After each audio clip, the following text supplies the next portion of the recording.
Late night basketball on the Palouse, and for the Cougs, it's second of three straight home games to start the season. The Washington State Cougars play host to the Bradley Braves from the Missouri Valley Conference tonight, where both teams are 1-0 in what should be one of the best games early in this new season of college basketball. Hello and welcome, Davis Hagen alongside Luke Westfall, and we are thrilled to have you with us for this presentation of college basketball on KUGR. The Cougars got their first win under new head coach David Riley coming over from Eastern Washington on Monday over Portland State 100-92. It is the first time WSU has scored over 100 points in regulation since November 27, 2018 against Cal State Northridge in a 103-94 win where C.J. Ellaby was the leading scorer for WSU with 23 points. However, the Cougars gave up 92 points to Portland State. So, Luke, what does this mean for the Cougar faithful to gain trust in Riley as the season progresses, especially with 4 Eastern Washington transfers who were 4 out of the 5 starters on Monday night? Yeah, well, I think it says that he trusts, obviously, his guys a lot. He wants to keep the camaraderie of those Eastern Washington guys together, coming over from last year to this year. You're trying to keep things as similar as they were to last year, coming into this year, so that it all looks about the same early on. And I think the most important thing about that first game is the fact that they were down so big early and that they were able to claw back. And ultimately, if you take out that bad start, they won pretty convincingly. If you look at the statistics, which we'll get more into later, Eastern Washington last year was much more of an offensive team than a defensive team. That kind of carries over into that first game. It's really exciting to see how well they shot and how good they were able to start looking towards the end of that game offensively. Some things to improve upon defensively, but like you said, most important thing is that game one under David Riley is a win. You're 1-0, and you can go anywhere from here. As Coug fans should remember, it's a new team, but last year, during the tournament run, at the beginning of the season, and at the beginning of the conference slate, it didn't look so pretty early on, and they kind of figured it out on the fly, and I assume that they'll try and do that same thing this season as well. The Bradley Braves come into Beasley after beating Southeastern Missouri on Monday 88-60. Luke, the Braves were picked first in the preseason MVC poll for the first time since 1999 and the 2000 season, when their head coach Brian Wardle was still playing college basketball for Marquette. They received 46 out of 49 first-place votes, as well as boasting the Missouri Valley Conference MVP in Duke Dean. So how do the Braves stack up against the Cougars tonight? Yeah, and they won a regular season championship in this league 2 seasons ago. They made it to the second round of the NIT last year, so they've had some recent success. They obviously made an NCAA tournament in 2019 and 2020, which was canceled in 2020. So they've done a lot on the national stage. Last year, they had a good season as well. WSU fans know that the Cougars beat Drake in the NCAA tournament. Drake was the team that eliminated Bradley in the Mountain Valley Conference tournament last year in the semifinals. And so it's a really talented conference. It was last year. It still is this year. They obviously have 2 members as well on the preseason all-conference team for the first team, 1 on the second team. They're really loaded for that league, and they're above Washington State in most national rankings as well. So it's important to note that even if you've never heard the name Bradley, that they are a very talented basketball team. For WSU to beat them, the most important thing is going to be controlling Duke Dean, who you just talked about. Obviously won MVP for the league last year, preseason MVP of the league coming into this season, and he struggled a little bit in their last game, going just 2 of 7 with 7 points, just 1 rebound and 4 assists in that game. And Duke Dean is the type of guy that's going to do whatever he needs to do to help his team win, whether he's scoring or whether he's just contributing off the ball if he's having an off night scoring-wise. But ultimately, it all starts with shutting him down and then trying to figure out how to limit the rest of the weapons if they can get going after that. But job number 1 will always be to shut down Duke Dean. The Bradley Braves 1-0 after beating Southeast Missouri State, and the Washington State Cougars 1-0 after beating Portland State. So both teams come in looking for something to prove.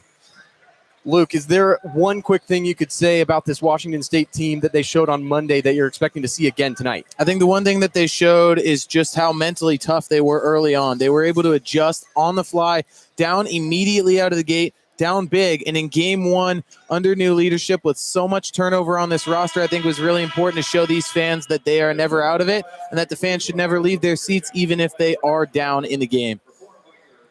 We'll be right back after the national anthem for a little more pregame and the starting lineups. It's Washington State and Bradley on KUGR. You're listening to the student voice of the Palouse.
Washington State is led by Isaiah Watts and Cedric Coward. They will be the two main feature players tonight against the Bradley Braves. Dave's Hagen alongside Luke Westfall. Luke, this starting lineup looking like the same as Monday's. Yep. What is going to change? You know, giving up 92 points to Portland State, something has to change. What needs to be tightened up for Washington State specifically? Yeah, well, I think the biggest thing that needs to change is that they got to stop turning the ball over so much so that they can extend some of their possessions, chew a little bit more clock, and stop giving the opposition so many extra points. In that game, obviously, WSU losing the turnover battle 20-15. That's a -5 turnover margin, which is something that you can't do. Also, WSU lost the offensive rebound battle, and although those things are on the offensive side for WSU, what you need to be able to do is extend those possessions and lengthen them out so that when you're scoring, they aren't getting extra possessions that you aren't, and it ultimately gives them, like I said, those extra possessions allows them to score more points than they're supposed to and allows them some of those transition breaks that you can't allow opposition to have. They were out-rebounded offensively against Portland State, and David Riley mentioned that in the press conference, that has to tighten up, and it obviously does, because when you get a stop or a potential stop and you give up an offensive rebound to Portland State, and any team really, they're going to get that in, especially when your defense is the thing that you're not great at. So the starting lineup for Washington State: number 8, Nate Calmes; number 0, Cedric Coward; number 4, Lawan Watts; number 32, Dane Erikstrup; and number 3, Ethan Price. So, Luke, anything special about the matchups tonight that you're looking for? On the other side, it's Zeke Montgomery, Christian Davis, Almer Atlason, Duke Dean, and Darius Hannah. Yeah, Bradley likes to play with a little bit more size. They like to play at a slower pace, so it'll be interesting. I think the biggest matchup to watch for is less positional and less by any two guys, but I think it's more going to be the pacing matchup. Will speed beat kind of more of a half-court tempo? It's kind of that age-old battle of a little bit more new school positionless basketball versus old school kind of grit and grind big man basketball. Ethan Price and Darius Hannah set to tip it off at center court. Darius Hannah was the number 6 recruit in Wisconsin coming out of high school, averaged 11.5 points last year, and he was the preseason Missouri Valley Conference first-team member. Ethan Price, Eastern Washington transfer, has had a really good start to this year. Shot a lot of threes on Monday, but the ball is up in the air, and it's won by Price. Back to Calmes, and he takes possession, and Washington State and Bradley is underway as he crosses midcourt, picked up by Duke Dean for the Bradley Braves. Lawan Watts to Cedric Coward in the far corner. Erikstrup runs the windmill motion. Near side to Calmes. Back to Watts. That's Lawan Watts. Kick to Ethan Price in the corner, and a 3-ball goes. 25 seconds into the game, and it's 3-0 Washington State with Ethan Price making the first 3 of the game. Price 3 for 3 on threes on Monday. Continues it there, now 4 for 4 on the season. Zeke Montgomery, Rhode Island transfer. He started at Bradley, went to Rhode Island, and back to Bradley. Kicks it over to Duke Dean. Entry pass into Almer Atlason. Atlason against Coward, spins, triple teamed, gets it to Hannah, and he dunks it over Cedric Coward with an early statement, and a technical foul is called on Darius Hannah. An emphatic slam, but some punishment after the fact. Yeah, and obviously, you know, road team coming in, Bradley looking for a big win. A little bit too excited on that first hammer slam there by Hannah. Initially, it looked like good defense there by WSU, kind of switching over, but then it was Coward who tried to come over and defend Hannah, and that's never going to be a good matchup one-on-one at the Cup. Coward alone at the free throw line, shot 89.5% from there last year, and he misses the free throw off the back of the rim. He will get another one. Washington State started their first possession with a 3, and now Coward has a chance to make it 4 points, and he does, knocks it through. So it's 4-2 Washington State with 50 seconds gone in the first quarter.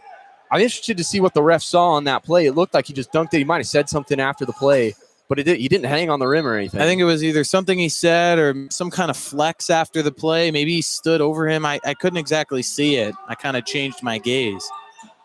Lawan Watts gets the pass from Calmes, and they start the motion with Erikstrup. Back to Calmes at the top of the key. Receives it to Erikstrup, and a offensive foul is going to be called on Washington State. They turn it over. This foul is called on Ethan Price. And Bradley will get the ball back. Washington State showing full court pressure. Calmes guarding the inbounder. That's Duke Dean. Standing on the baseline to inbound. Finds Montgomery. And Bradley will back off the Washington State pressure with Montgomery controlling the ball to Atlason at the top of the key. Dribbles right. Kick it to the corner for Dean. Makes his way up to the top of the key. Entry pass to Atlason. Lost it. Watts picks it up. Running back the other way. 3-on-2. And Coward will slow things down. Kicks it to Calmes over to Price. And he pump faked, but he lost it. And Duke Dean picks it up. Moving the other way for the Braves. And Dean will fire for three and knock it in. And it's 5-4. Bradley with 18:25 to go. Bad turnover from Price. He has to just be confident and shoot that. Coward between the legs. Gets it to Watts at the top of the key. Finds Price, an entry pass to Erikstrup, and an easy two goes. And it's 6-5, 18-12 to go. Nice pass and a good finish from Erikstrup. Dean breaking the pressure once again. A man-to-man full court pressure will just back off once you get it in. Montgomery at the near wing. Finds himself at the top of the key, picked up by Price. Step back three for Montgomery. His foot was on the line, and he missed it badly off the far side of the backboard. Lawan Watts gets it up ahead to Ethan Price, and it goes through his hands and out of bounds. Just threw that one a little bit far. As we've seen defensively so far for Washington State, they love to just play man. It costs them occasionally. Obviously, you're relying heavily on every single guy to do their job and not have any miscommunications. So far, it's been okay, forcing a couple turnovers, but they got to close out a little bit better.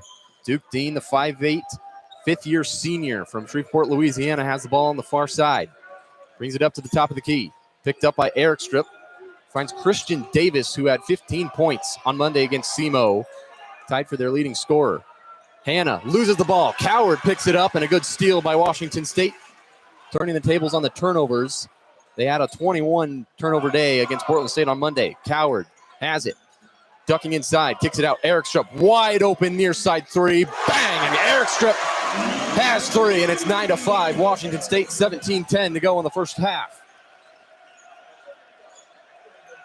Atlason has it at the top of the key. Dribble handoff to Montgomery. Erikstrup picks it up. Good switch by Washington State. Communication on defense essential. Atlason, sniper for three. Off the back of the rim, and Erikstrup picks it up. Calmes brings it over, and Isaiah Watts set to check in. Lawan Watts in the far corner. Dribbling on Montgomery. Loses the ball. Picks it back up. Gets it out to Erikstrup. He's at the top of the key, grinding inside, and he traveled. Yep. And he tried to take on Allison in the paint that time as Isaiah Watts checks in for the Cougs here. Interesting six-man off the bench and just a little bit too confident, but obviously big round of applause. Watts checks in, and you love to see a guy like Erikstrup hit that three earlier, then flash the three up to the students section. These EWU guys trying to get themselves kind of immersed in this crowd here early in the season.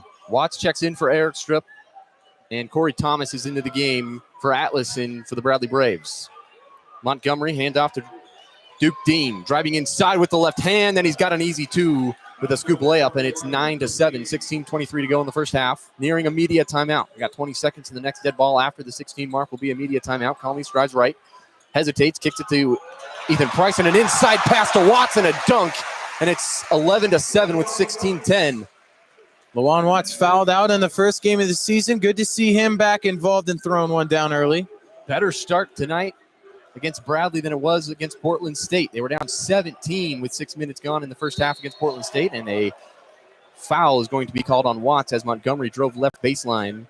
And that will take us to the first media timeout. It's 11-7. Washington State off to a great start against Bradley. 15:56 to go. Luke, so far, they've done a good job controlling the pace, doing what they need to do, and they've looked a lot more in control in this game. Yeah, and WSU is yet to miss a shot so far in this game. 100% from the field, 100% from beyond the arc, and obviously that'll always play.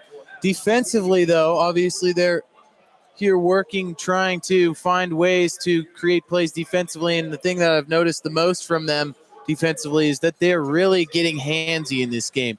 You can tell that maybe there'll be a reach-in foul here or there, but they're really trying to reach for the ball. They already have a couple steals in this game. In the game against Portland State, they only had, well, actually, in the game against Portland State, they had 9 steals, Portland State 6. So 9 steals in that game on Monday. They've already got a couple here tonight. I think that's going to be one of their primary ways of trying to create turnovers and create opportunities for their offense. With such an efficient offense for WSU, the most important thing that they can do defensively, even if they can't get consistent stops, is try to create a couple more extra possessions per game.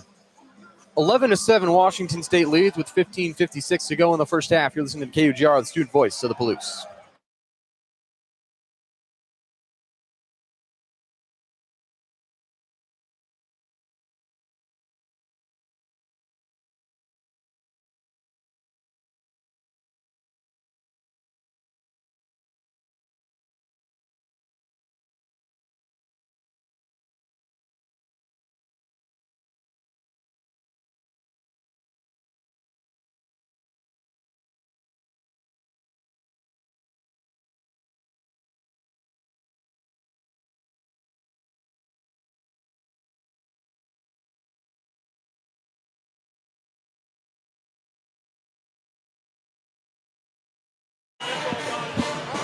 Returning to action at Beasley, it's 11-7 Washington State. It'll be an inbound for the Bradley Braves on the left side of the court. They're moving right to left. Washington State's going left to right. Isaiah Watts earlier checked in for Dean Erickstrup, and it's Connor Dillon into the game, who the announcers on Monday were talking about. He's going to win them a lot of games, but here he is in the game early. He did not play very much on Monday, but into the game for the first time. Yep. And an entry pass is going to be, wow, that was a lot of chaos, but Price is going to be called for a foul. He kind of went to the ground along with Hannah. He tripped him as they tried to do a little dunk inside to Hannah, try to get something easy. You mentioned Dylan kind of recovering from a back injury early on in the season, so a little bit more playing time here today, which is interesting to see. Get Erickstrup in the game. Erickstrup back into the game for Price. It'll be Montgomery to inbound. Fires it up to Corey Thomas into the corner with Dillon. Watts comes to pick him up. Back to Dean. He's the motor for the team. Gets it into the corner to Montgomery. Entry pass to Corey Thomas. Back to Montgomery at the free throw line. Kicks it to Connor Dillon. Back to this is Hannah. Driving in on Coward. Bump, step back, and it's an air ball. That's a shot clock violation. Really great job. WSU loves to play that man defense. So much communication involved, and they're switching constantly. They're switching on everything right now. And on that last possession, they did an excellent job of help defense in the post, switching consistently. Communication was excellent, and a good shot contest. Christian Davis back into the game. Hannah onto the bench for the Braves. Erickstrup at the top of the key. Dribble handoff to Watts. Isaiah Watts, that is. Lawan also out there. Erickstrup, another dribble handoff to Watts, and he steps through a little whoop-de-doo, and it's no good, and Corey Thomas picks it up. That's the best way to describe it. Team coming the other way on the left wing, settles things down. Dillon in the corner, picked up by Calmes, inside to Montgomery. Coward picks him up. Battle on the block. Montgomery, fader, hits it, and it's 11-9, first point since the timeout, 14:55 to go. Calmes fires to Lawan Watts at the top of the key to Isaiah Watts on the right wing. Drives right hand, step back, falls down, and that's going to be a timeout called by Washington State. Heads up play by Isaiah Watts. He lost his footing, maintained possession, and Parker Garrett's is checking in for Calmes. Another interesting thing, we saw Parker Garrett's on Monday. We weren't sure how much he's going to play this season, but he's checked in 2 games in a row early in this season. Yeah, it's interesting to see Garrett's get out there. Obviously, a redshirt freshman who didn't touch the court last season on obviously that really contested for minutes team going to the NCAA tournament. Getting 5 minutes on Monday, getting some time kind of late in crunch time. I think he's one of their kind of defensive specialists, perimeter defensive specialists. We haven't really seen much of him from a scoring perspective yet. He hasn't had many opportunities, but right now, it just looks like WSU a little bit too sloppy, mostly Isaiah Watts. He's come out this season. He's getting a larger role as the 6th man for WSU, more minutes. But when he's become a primary ball handler last year, he was more of just a perimeter spark plug. This year, when he's been a primary ball handler, he's struggled a little bit and almost dribbled himself into trouble a couple of times here early this season and today. 14:44 to go in the first half. Washington State up by 2. Garrett's inbounds from the baseline to Coward at the top of the key. It finds its way to Garrett's on the far wing. Coward was open, but they didn't find him. Erickstrup from the near wing, 3-pointer on the way off the back of the rim. Corey Thomas pulls it down for the Braves. They go back the other way with 14.5. Score holds at 11-9. Montgomery crosses over at the top of the key. Picks up his dribble, gets it to Dean in the corner. Watts guarding him, pokes at the ball, and gets it out of bounds. That was off of Isaiah Watts. Bradley to inbound from the Washington State bench right in front of ND Okafor, who we thought might get some playing time tonight, but he's still in the shooting sleeves shirt. He does not look like he might get a lot of action. Still to be determined. Montgomery guarded by Lawan Watts on the inbound. Firing it up to Duke Dean, and it's intercepted by Isaiah Watts. Looking to drive inside, spins, bounce pass. Erickstrup gets the contact, taps it back up, can't get it to go. 2 misses, and Christian Davis pulls it down, running the other way. Bradley trying to get some transition. Montgomery back to Dean, top of the key, 3-pointer on the way, missed it. got contacted by Garrett's, but a little bit of a flop. Dillon, three-pointer from the far side, and he got it. It's 12-11. Bradley with 13:50 to go. That was a lucky possession for the Braves. Watts, top of the key. Transition three, no good. That was Lawan, and he missed it. Score still 12-11. Davis into the corner for Dean. Picked up by Garrett's. That's an interesting matchup. Parker Garrett's against Duke Dean, one of the best players in Bradley history. Eric Strip was guarding Montgomery, and he airballed it. Good defense from Dane. Coward brings it over. Firing into the corner for Isaiah Watts. Entry pass to Lawan Watts. Kick it to Eric Strupp. Near side three-pointer. Missed it. It was probably intended for Parker Garrett, but Eric Strupp intercepted it. Lawan intercepts it. Back to Isaiah Watts, and two more for Washington State. 13-12 with 13 minutes to go. I tell you what, WSU, they just love to let it fly. At this point, if they're behind the three-point line and they have the ball, they're just going to let it fly. And that time, a good job by Lawan to pick that ball off and find a man on a no-look pass. 40% three-point shooting tonight. They have a one-point lead with 12:45 to go. Dean, step back from the left wing. That's a two-pointer. No good. And it was tapped around, but cleared by Washington State. Up the other way, Parker Garrett's on the far side. Gets a screen from Eric Strupp. Finds Lawan Watts at the top of the key. Back to Garrett's. Directing traffic, has Dillon on him. Finds Lawan Watts at the top of the key, looking for Coward. Has it at the elbow. Back to Isaiah Watts on the near side. Crosses over. His three-pointer on the way. No good. Dillon pulls it down for the Braves. And another three-pointer shot and miss. They're down to 33%. No lack of confidence. There is no lack of confidence. That is absolutely correct. Davis in the corner. Back to Dean at the top of the key at the Cougar teeth. Three-pointer on the way. No good. Lawan Watts rips it down. 12 minutes to go. Still 13-12. Really low-scoring game. Lawan Watts drives inside. Through traffic. Left-hand layup. Can't get it to go. Oh, man. Just missed it. Lawan Watts with an athletic, explosive move. And Dean brings it over half court, calls the timeout, and puts his hands on his knees. And that's with 11 minutes and 51 seconds to go. 13-12. Duke Dean. I mean, this guy, absolutely spectacular athlete. Wonder if he's got something going on because he's heading to the bench, and he's not even involved in the team meeting. You know, he played baseball and was on the bowling team in high school. His brother plays football, so he's extremely athletic, comes from an athletic family, and I wonder if there's something, you know, maybe he's playing too much, maybe a little Anthony Richardson. He was tired, not going to lie, but maybe there's something else going on. What do you think?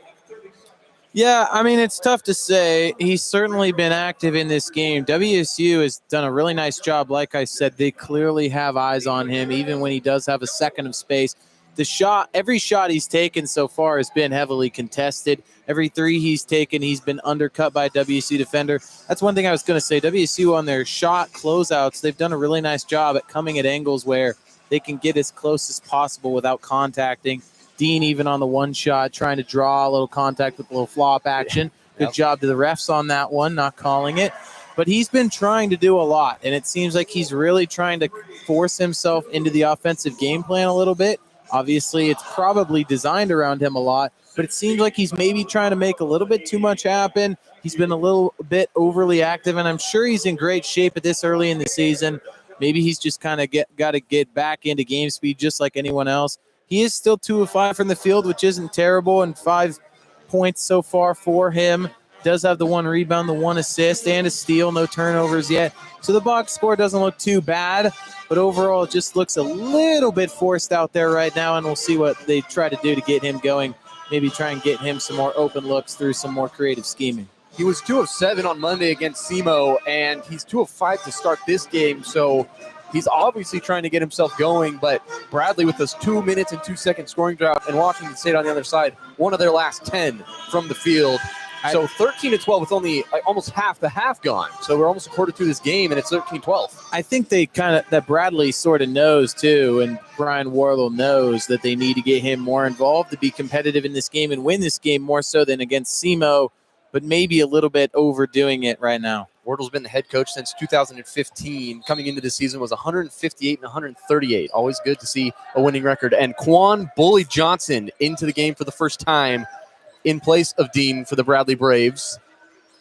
Bounce pass off the foot, but no kick ball called up to Isaiah Watts. Going up and slamming it home. Isaiah Watts with the dunk An absolutely electrifying pulse sent through this crowd. 15-12 with 11.5 to go. This community loves Isaiah Watts. Yes, they do. One of 2 players from last year, the only guy that was a letter winner, which means that he played. So the holdover from last year on that March Madness run team. Quan Johnson, hand off to Dylan, picked up by Calmise. Finds Atlason back into the game. Bounce pass to the cutting Davis, and it's knocked away by Isaiah Watts. And Quan Johnson tried to go, blocked by Watts, and it's pulled down by Price after he got it back and shot it. Price, the big man, bringing it up. Coast to coast, dribble handoff to Isaiah Watts. Ducks inside, kicks it back out to Price. Watts at the top of the key. Over to Calmise. Coward at the top of the key. Kick to Eric Strip, pump fake, drive in. Almost traveled. He did earlier in the game, and lucky to get away with that one. Price picks up his dribble handoff to Coward. His three-pointer on the way, off the back of the rim. Price, offensive rebound. Out to Calmise. Top of the key, Watts. Between the legs. Give off to Eric Strip, back to Watts. Kick it for Calmise at the far side. Dribbles through the lane. Scoop shot way off. Just lost it. Quan Johnson brings it over the mid-court stripe. Johnson out to Hannah. All the way into the corner for Dylan. He's not shy. Three-pointer for Bradley. And Connor Dillon with his second 3 of the game, 15 all with about 10 minutes to go in this first half. Only 4 minutes Monday, and he already has 2 threes today. Calmise looking for something. Has Coward at the top of the key. Entry pass easy to Price. Knocks over a man and gets the and one on Johnson. That was a blocking foul called, and Price just way too big for Johnson. And these big men for WSU, they can certainly shoot it. Eric Strip, no lack of confidence, as we talked about. Price, so far this season, perfect from 3. But it's good to see them be physical inside, too. Obviously, Eric Strip a little bit more slender, but Price has that good size on him. And so it's nice to see them get in there and be physical. Price at 6'10", 230. Good to see him really use some of that strength and frame. Ethan Price from England at the free throw line. We had Isaiah Watts and Calmise coming out, but then they looks put like Calmise Marcus right back Wilson in. is back in for the first time today. True freshman. Yeah, he made an appearance on Monday. First time in this game. Price at the free throw line was 78% last year, and this one rattles it out. Eric Strip gets the offensive rebound, and he misses his layup. That was a bunny. Johnson controls it for Bradley. 17-15 Washington State, 9:50 to go. Davis drives, and there was a foul before he got to the bucket. It'll be on Wilson. Good foul. I mean, that's an easy drive to the cup if he doesn't commit that foul, and it's only the 4th one so far on the floor, of course. Cool to see Wilson get in the game here for the second time. He had 1 minute on Monday, the true freshman from Albuquerque, New Mexico. Hannah inbound to Johnson, picked up by Eric Strip. Top of the key, Davis, kick it to Hannah, all the way in the corner. This is Dean back into the game. Corner 3, Hannah, it's on the way, and it's no good. Rebound, Eric Strip. Hannah had 1 3 on Monday, which matched his career total previous. Price, pump fake, gets Hannah in the air. Three-pointer on the way, no good. Wilson gets the offensive rebound, right place, right time. Lawan Watts at the top of the key, kick it to Price, picked up by Atlason. Dribble handoff to Calmise, far side, drives in, kick it to Price, wide open, pumps again on Atlason, gets inside, floater, goes, and it's 19-15 with 9 minutes to go. He doesn't move extremely fast as that ball's tipped out of bounds. Oh, they say WSU ball? Good job by Calmise on the full court pressure, and he bounced it off of Duke Dean. It looked like from our vantage point that it could have gone either way, but the refs give it to Washington State. Montgomery in for Johnson, and you can see Johnson's biceps from here just bulging out. He is crazy. He's only 5'8", but he's hyper athletic. Inbound to Lawan Watts on the baseline, going against Davis.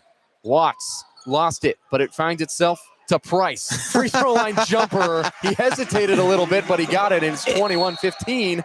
And almost another turnover, but a foul called on Calmise. It looked a little bit awkward there from Price, but he's finding his touch from the mid-range. The little step inside, the floater action, little pull-up J that time from just inside the free throw line. Love to see that from the big English man. Been really impressed with his shooting so far this year. He has not been, shy about shooting. Atlason to inbound. Finds its way to Davis. Full court pressure from Washington State, giving him fits these last few possessions. Finds its way to Dean. Brings it over the timeline. 20 to shoot. No real issue with the shot clock so far today, except for that one shot clock violation. Dean at the top of the key. Kick it to Atlason. Three-pointer on the way. Doesn't go. Rebound, Calmes. And all of a sudden, Bradley's struggling to shoot from outside because of WSU's closeouts. It's a chance for the explosive offense of the Cougs to separate. Wilson looking for Eric Strip. Couldn't get it to him. Lawan Watts, top of the key. Pump fake. Still has it. Gets it to Price. Kick it to Wilson. Still looking for Eric Strip. Can't find it. Pass to Price at the free throw line. A lot of pump fakes from Price, getting people in the air. Handed off to Eric Strip. Watts at the top of the key. 4 to shoot. Dribbling right side. Baseline floater way off. Had to throw something up. Atlason pulls it down. 7:55 to go. 21-15. Davis wide open. Three-pointer. Got it. Christian Davis, who had 15 on Monday, has 3 there. WSU loves to whip it around the perimeter and just pump fake a lot until they get looks inside. They're not afraid to take those deep shots. Calmes drive to the rim. Scoop shot and one. Nate Calmes, how do you do? 23-18. 7:37. See when they add the points here. Absolutely, yeah. I think the scoreboard. Yeah, there we go. The scoreboard did break in the women's game on Monday, so you would hate to see that again. But what a shot by Calmes, the UW transfer. And that time he's driving off to his left. He's going back with his right hand, fading out of bounds that time. Just extremely high degree of difficulty to hit that. And he draws the foul. Just incredible drive that time. And it's really refreshing when WSU is able to step inside and finish at the cup. Because right now, I mean, they're still shooting their threes, but they're only shooting 25% from beyond. It's really nice to see them be aggressive inside and get rewarded for it. Ethan Price, the leading scorer for Washington State with 9 points in just 8 minutes. Luke, what have you seen from him tonight? He's done a lot of pump fakes. He's looked a little awkward at times, but he's been really efficient. Yeah, Price, I mean, obviously a big body guy. I mentioned that he's 6'10", 230, and last year averaged 12.2 points per game, shot over 50% from the field. 37.4% three-point shooter a season ago. He missed the 1-3, but it was a great look. And so far, 4 for 5 on the season. He's obviously got great touch. He showed us on the floater that he's got touch from the mid-range, and obviously he has the size to be able to do things inside. It was nice to see him get an offensive rebound earlier. I think when he has the right mentality and he really focuses on being physical, he can do what he wants to inside because of that nice size and frame. And then he's obviously developed a skill set to be very effective from the perimeter. He clearly has a little bit of a lack of agility, but he's obviously very athletic. So he's able to do all of the things you want him to do. Just looks sometimes like it's a little bit in slow motion, but ultimately he's still getting the job done. And for this WSU team in general, we've noticed a lot of pump fakes. And obviously that doesn't work if you can't shoot the ball. But every single player that steps on the court for WSU at all times, all season, is going to be able to shoot it from anywhere on the court. And that's why those pump fakes are so effective right now. Washington State shooting 10 of 24 from the field in this first half. That's just 42%, but it's better than Bradley's 39%. They lead by 5. At this point on Monday against Portland State, things were starting to turn around. This is kind of when they started to gain their lead, get almost back into the game, but they were down 17. This is a much better start against a much better team. It's been really promising from Washington State so far. With 7:37 to go, it's 23-18. And with this timeout, what is Washington State trying to kind of analyze against what Bradley's been doing so far? They haven't been super efficient in what they've been doing, but they are a really talented team that can explode at any time. Yeah, I think that they're just trying to find ways to get better looks. I think a lot of the shots that they've taken, especially in the post, have been a little bit more contested than they've liked. Obviously, Bradley has great defensive energy, even if they haven't been able to keep up all the time. And WSU, they just keep moving. They fly around. I think you're kind of just giving yourself a breather. You got to continue to fly around, and you're trying to scheme up the next screen, the next play to try and create a look inside as Bradley starts to hopefully get drawn out towards the three-point line. Hopefully you're creating some looks down low behind that. Cedric Coward back into the game for Washington State. It's Calmes at the line. Shot 62.5% last year. 23-18. First free throw on the way, and he got it. And won the and one. It was a really nice shot. He shot the left-sided layup with the right hand and got the and one. So it's 24-18, 7:37 to go. Bradley back on offense. Wilson checks into the game as well, picking up Dean at half court. Very aggressive with the hands. Dean still trying to find anywhere to go. Gets it to Montgomery. Montgomery. Dean drives inside. Kick it to Atlason, and that's a charge. Duke Dean barreled down the lane, and Lawan Watts took the brunt of the hit, but a really nice play from Lawan Watts to stand in there and take the charge. Risky move by Watts, but a nice job to draw that foul. And as Johnson checks back in for Bradley, we're seeing some extended minutes here by Marcus Wilson. He's done a really nice job on the perimeter defensively. He grabbed an offensive board as well. Nice to see him out there making an impact. Some of these true freshmen, redshirt freshmen guys, we didn't necessarily expect to play a lot. David Riley loves to dip deep into his bench, and it's pretty obvious here in the early season. Inbound from Price to Calmese. Washington State will start their possession. Picks it up right about half court. 7:15 to go, 6-point lead for the Cougars. Price at the top of the key, starts his dribble, and then picks it up after just one. Wilson gets it to Price at the left side, looking for Coward, can't get it. Calmese for three at the top of the key, no good. Coward almost got the rebound, but it kicks out to Price. Directing traffic, backing down Dillon. That's a good mismatch. Price stripped by Dillon, and it's right into the hands of Johnson. Fast break opportunity, Montgomery going up, and he gets the N1 with the left hand. Bradley does a nice job in transition that time. Good positioning from Price, but just a better play from Connor Dillon, and it's 24-20, 6:47 to go. Montgomery to the free throw line for one. For Bradley to keep up today, we've seen them gone with Dillon quite a bit so far in this game, and we haven't seen anything from Ahmet Jonovic, their big 7'1", 250-pound center from Serbia, to kind of match up with the pace and the spacing so far. Montgomery's free throw is good. 24-21, 6:47 to go. Coward brings it over the timeline at the left wing to Price at the top of the key. Dribble handoff to Wilson. Picked up with the double team. Coward swinging the ball quick to Lawan Watts all the way on the left side. Calmese wide open, right wing three on the way. No good, off the back of the rim. Tapped around and rebounded by Hannah. Fast break again. Montgomery for three. Way off, and a rebound by Calmese pushing up ahead. He's got Coward to his left, but he takes it himself, and he drives to the cup, and he gets the N1. Nate Calmese doing it again. Wow. And he's got the lime green shoes, and he looks like an alien on the court right now. Nate Calmese has been fantastic today. Normally a perimeter shooter, had a nice game on Monday, shooting it from outside and directing traffic, and he's not afraid to run, and he took on a one-on-two by himself, drives right into the paint, physical finish, gets it up there, and gets the foul. Really nice physical game so far from Calmese. Isaiah Watts and Dane Erikstrup back into the game for Washington State. 6 minutes and 20 seconds to go. Cougars lead by 5. Calmese to the line for one free throw. Good to see the crowd filling out a little bit. Yeah, it's been nice. Volleyball game probably getting over, and Calmese knocks it down 27-21. 6 minutes and 20 seconds to go. Jaquan Johnson dribbling against Isaiah Watts. Washington State's man-to-man full court pressure has slowed down Bradley. Even though they do like to play at a slow pace, it's really thrown them off their rhythm. Dribble handoff to Davis at the top of the key. Finds Hannah. Entry pass knocked away by Coward. Great play. And a fast break for Washington State, moving it quick. Alley-oop to Lawan Watts, and it goes right through his hands into the hands of Dillon, and Bradley moving it the other way.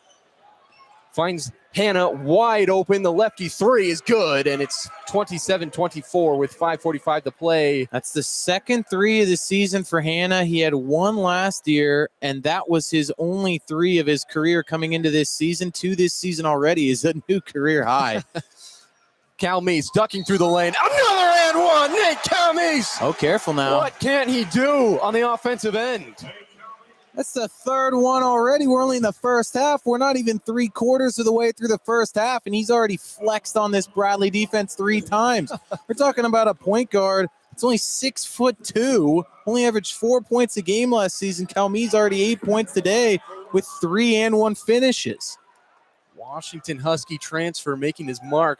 He kissed the logo on Monday, or so I'm told by the rest of the team, to make up for last year when he danced on it. 29-24, free throw goes, and it's 30-24. Calmese has to be a little careful. He's been really close to these players, and he just probably that last one, he came up flexing, and he didn't know that Hannah was right there in front of him. You got to be careful with that. Hannah already has a tech for something similar. Right.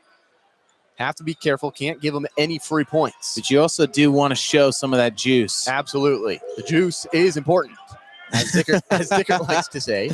If you're juiceless, you're useless. That's absolutely right, Davis. 5:20 to go, and a foul called on the drive from Johnson. That was Isaiah Watts on defense, and that's another foul on the Cougars. That's the second foul on Isaiah Watts. And it's a 1-and-1 for Bradley, or at least they were hoping it was going to be. And it looks like it will be Johnson at the free throw line. Jaquan Johnson, we called him Bully earlier, but that's actually what the team and his AAU coach call him, which is a great nickname. It's really fitting. This guy just plays at 195% all the time, and he is just absolutely explosive. He's at the free throw line for a 1-and-1. Got the front end, and he'll get another one, 30-25. Part of some good Milwaukee roots, Darius Hanna, Demarion Birch, who we haven't seen much of. I don't think we've seen so far tonight off the bench for Bradley, as well as Johnson, all from the Milwaukee area. Johnson's second free throw with 5:21 to go, knocks it down, and it's 30-26, 4-point lead for Washington State. Full court pressure this time from Bradley, and a backwards bounce pass to Lawan Watts, back to Calmese on the left side, kick it to the corner. Eric Strip wanted to shoot it, but pump fake. Every time he gets the ball, always wants to shoot it. You can't make it if you don't shoot it, is his philosophy. That's absolutely right, Davis. At the elbow, kicks it to Calmese, drives inside, little flip pass to Coward for three, and he knocks it down. That was so pretty. That little drive, no-look kick to the corner. That extra pass is so nice in this WSU offense. 33-26, 4:45 to play. Great game from Nate Calmese. Atlason for three. No good. Lon Watts rebounds, pushing up ahead. Cedric Coward leaves it for Eric Strip. Dribble hand off to Calmese, and he fires it back to Eric Strip at the top of the key. Driving, spinning, and fouled by Connor Dillon.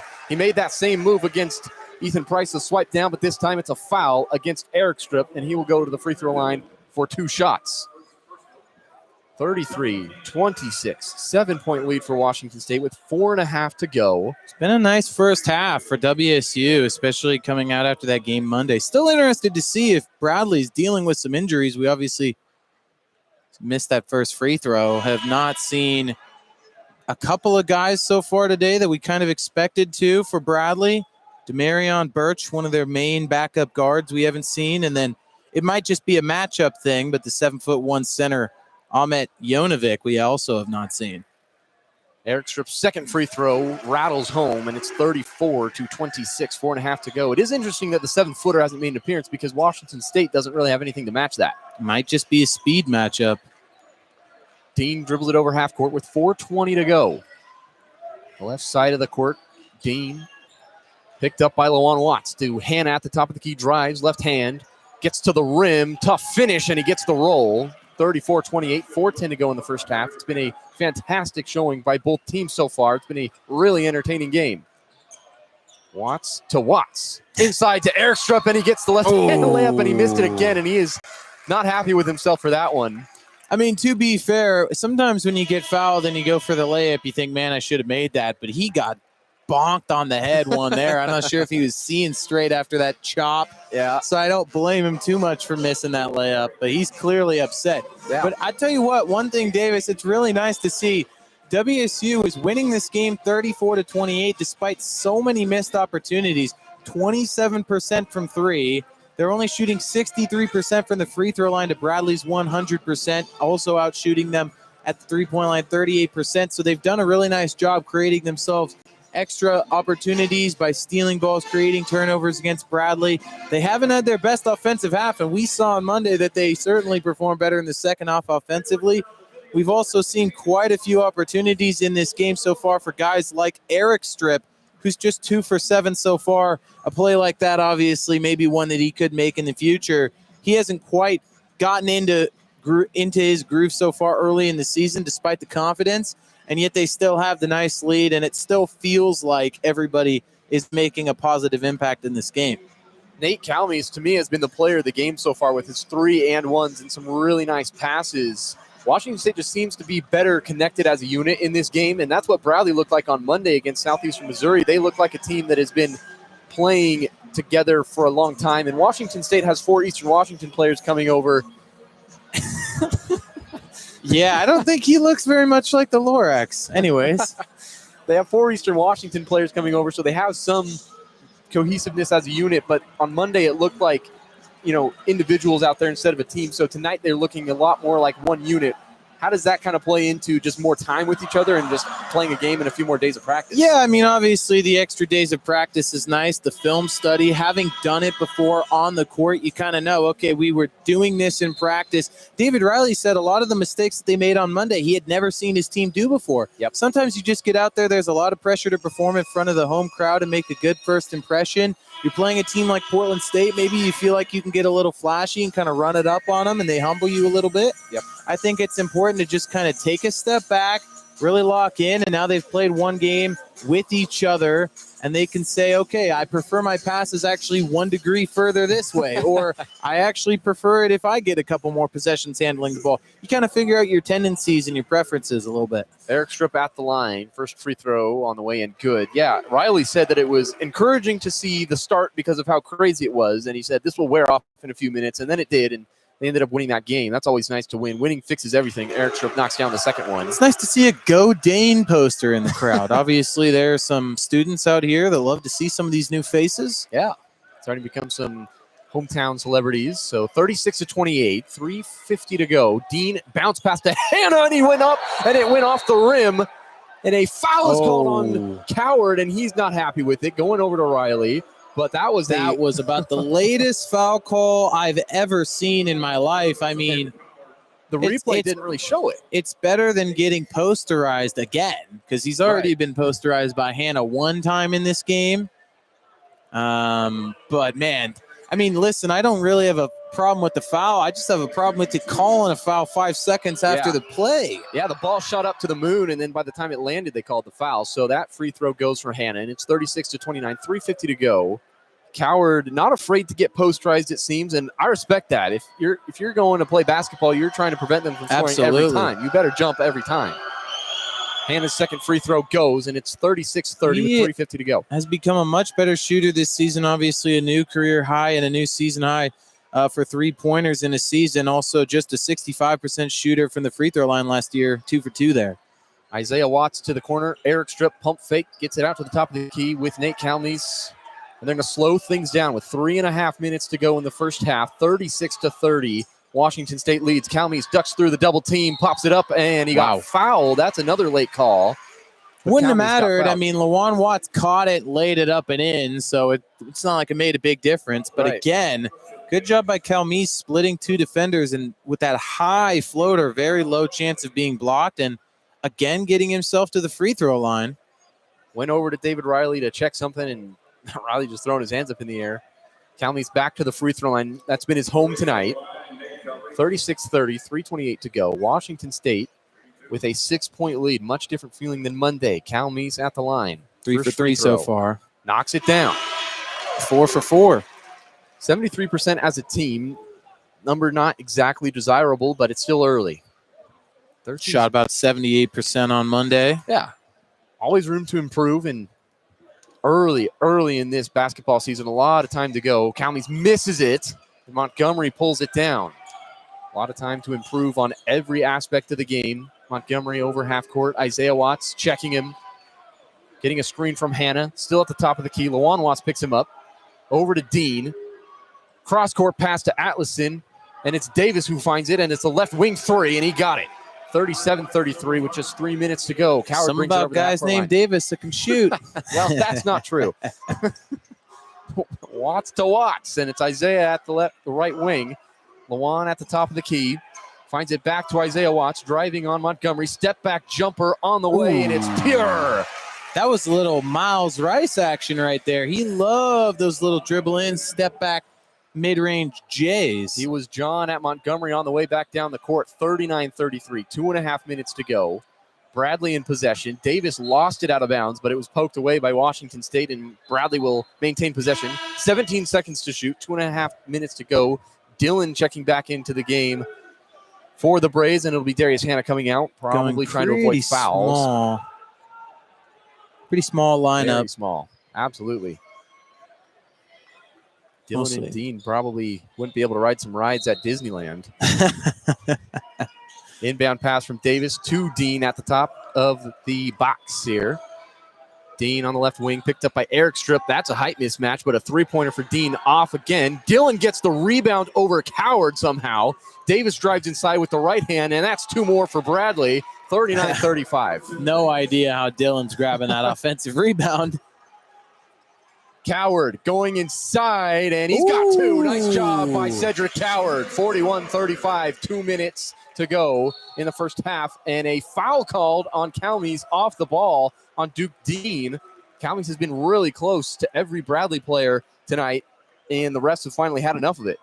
That is only the third shot so far tonight from Coward. You haven't seen him do a ton, at least aggressively, but he does have 6 points.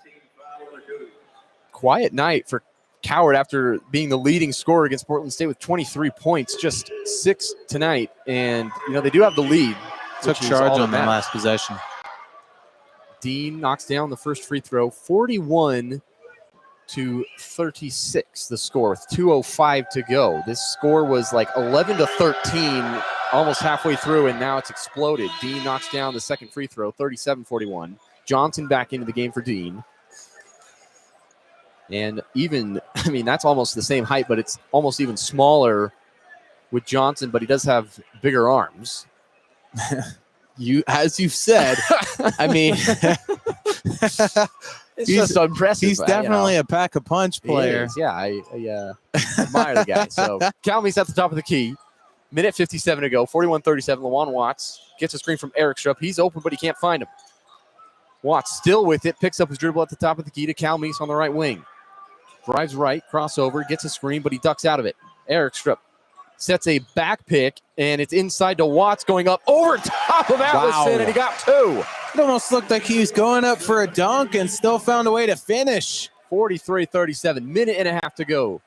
Johnson, top of the key, finds Dylan wide open. Does he have his third three? Yes, he does, and it's 43-40, minute 20 to go in the first half. Not sure how they keep letting Dylan get wide open in the corner there. Lawan Watts at the left elbow. Steps through and he traveled.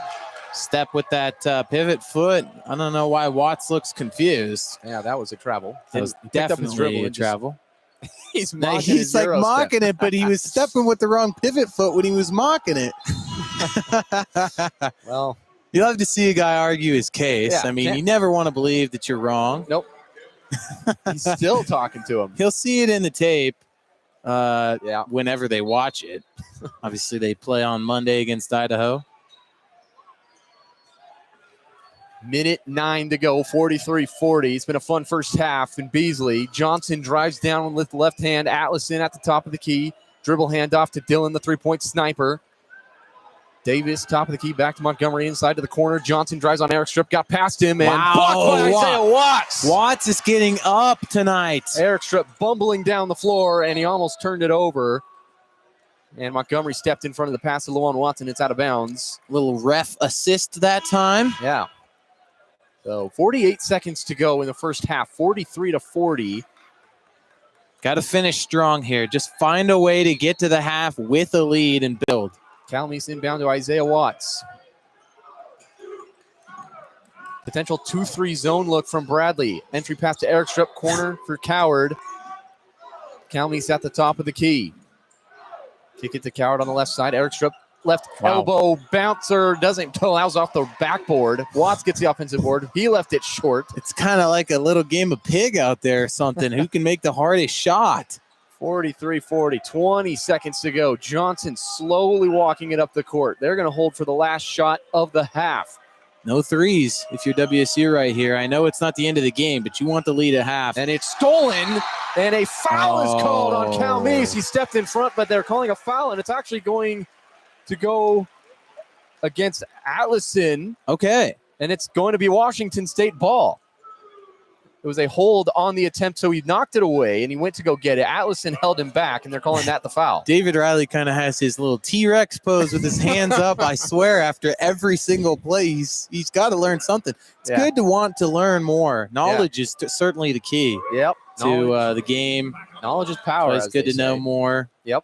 Never always be curious. Yes, all these things. 9.9 to go. Calmes hits the first free throw. He's got 2. Garrett's into the game for Isaiah Watts, who has a few fouls in this game. Garrett's just coming in to make sure that doesn't happen to get any more fouls. Calmes leading the team with 11 points, 5 of 6 from the stripe so far. So a really good night for the UW transfer.